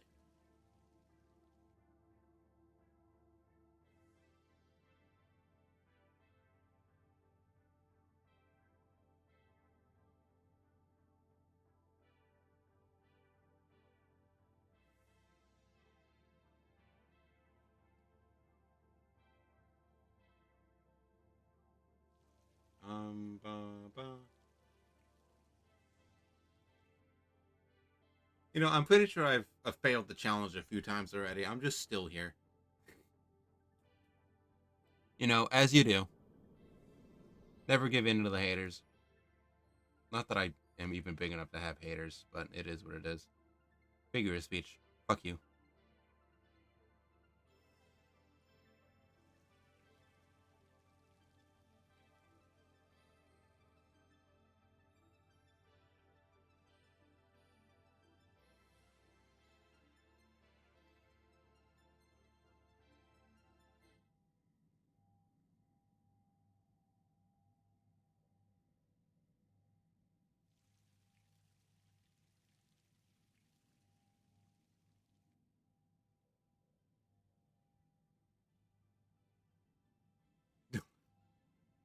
I I realize now how big of a mistake it was to open Twitter. You know, I should know by now.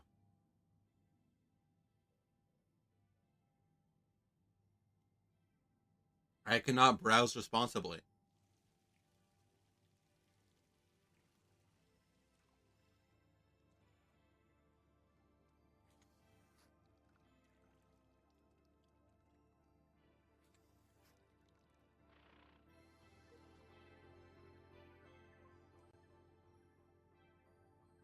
Plus, you know, I also still have gummies because they're gummy candies. So obviously, I'm gonna be sitting here chewing the same one for like 10 fucking minutes.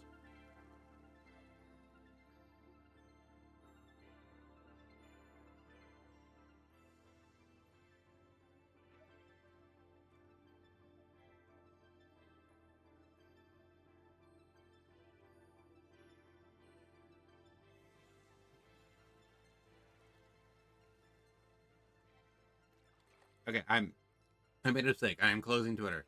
Twitter is gone. I killed it. It no longer exists.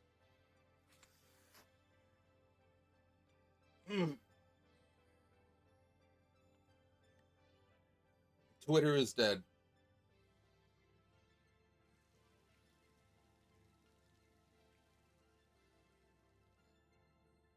Fucking hell.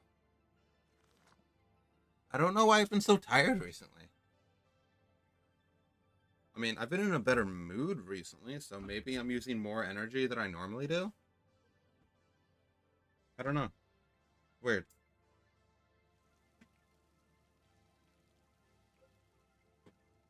Or maybe it's because I'm trying to cut down on my caffeine intake a little bit. That might have something to do with it.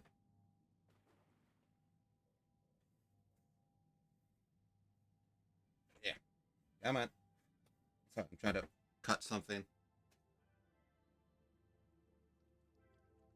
Just to, like, pity something up a little bit.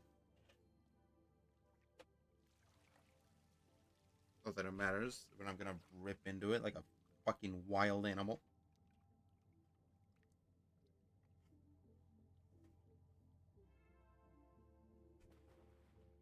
Better.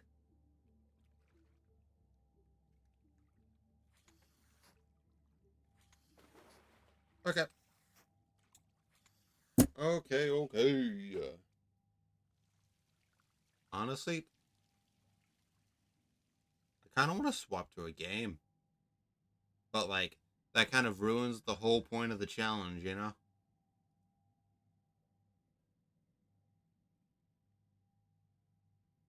I mean, I did talk for like 4 hours straight, basically. Maybe I will. Maybe I will. I'll keep like the rant redeems up, but just swap to an actual game, so I don't need to worry about. Because I'm sorry, I just get bored. I'm not. I need to be doing something, and I'm not doing something. So I'm just like I'm going to explode.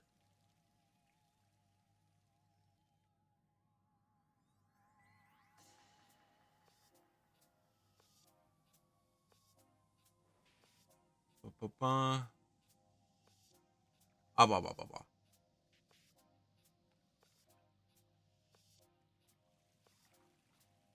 Oh, no.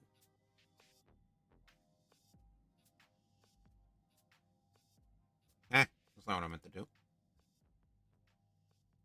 Sorry, I am messing with a few things because that's weird.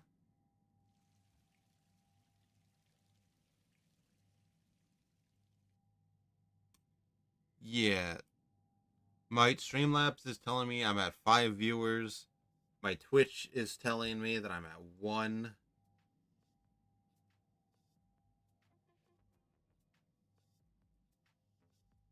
So is the Mix It Up, which is like a chat bot. Like it's actively Duende bot. I don't know. It's weird. Anyway, ads have started. Do I do I swap to a game? I'm not sure. I kind of do, kind of don't. I want to, kind of don't want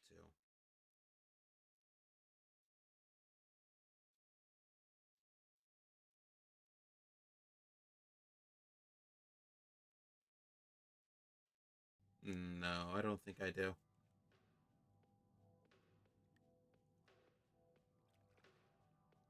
Oh God, why are things on my computer just fucking breaking all of a sudden? What?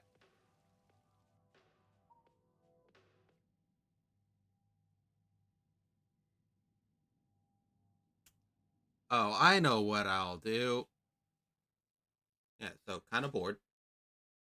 I think I'm just gonna end stream, take like a fucking nap, and then I'll just be in the server doing something. Oh, I could turn on the fucking chill with me thing, and I could probably try to draw or like write something in a VC. I don't know. I have just suddenly decided that I do not want to exist at the moment. I'm not sure which one to believe though, because like my Streamlabs tells me that I'm at 5 viewers. Twitch tells me that I have one.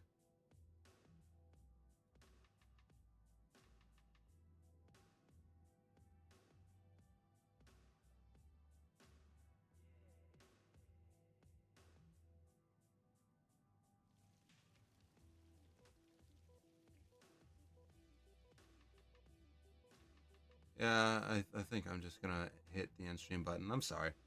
I will go back and save this one. I will throw it up on the YouTube. It's kind of an archive more so than anything, so Either way, thank you guys for coming by. Thank you to those who, actually took a moment to talk to me. I do get incredibly bored, very easy. I have a very short attention span, so thank you, Ego, for the wonderfully stupid ideas. Uh, I will see all you guys, I guess, on Tuesday when I'm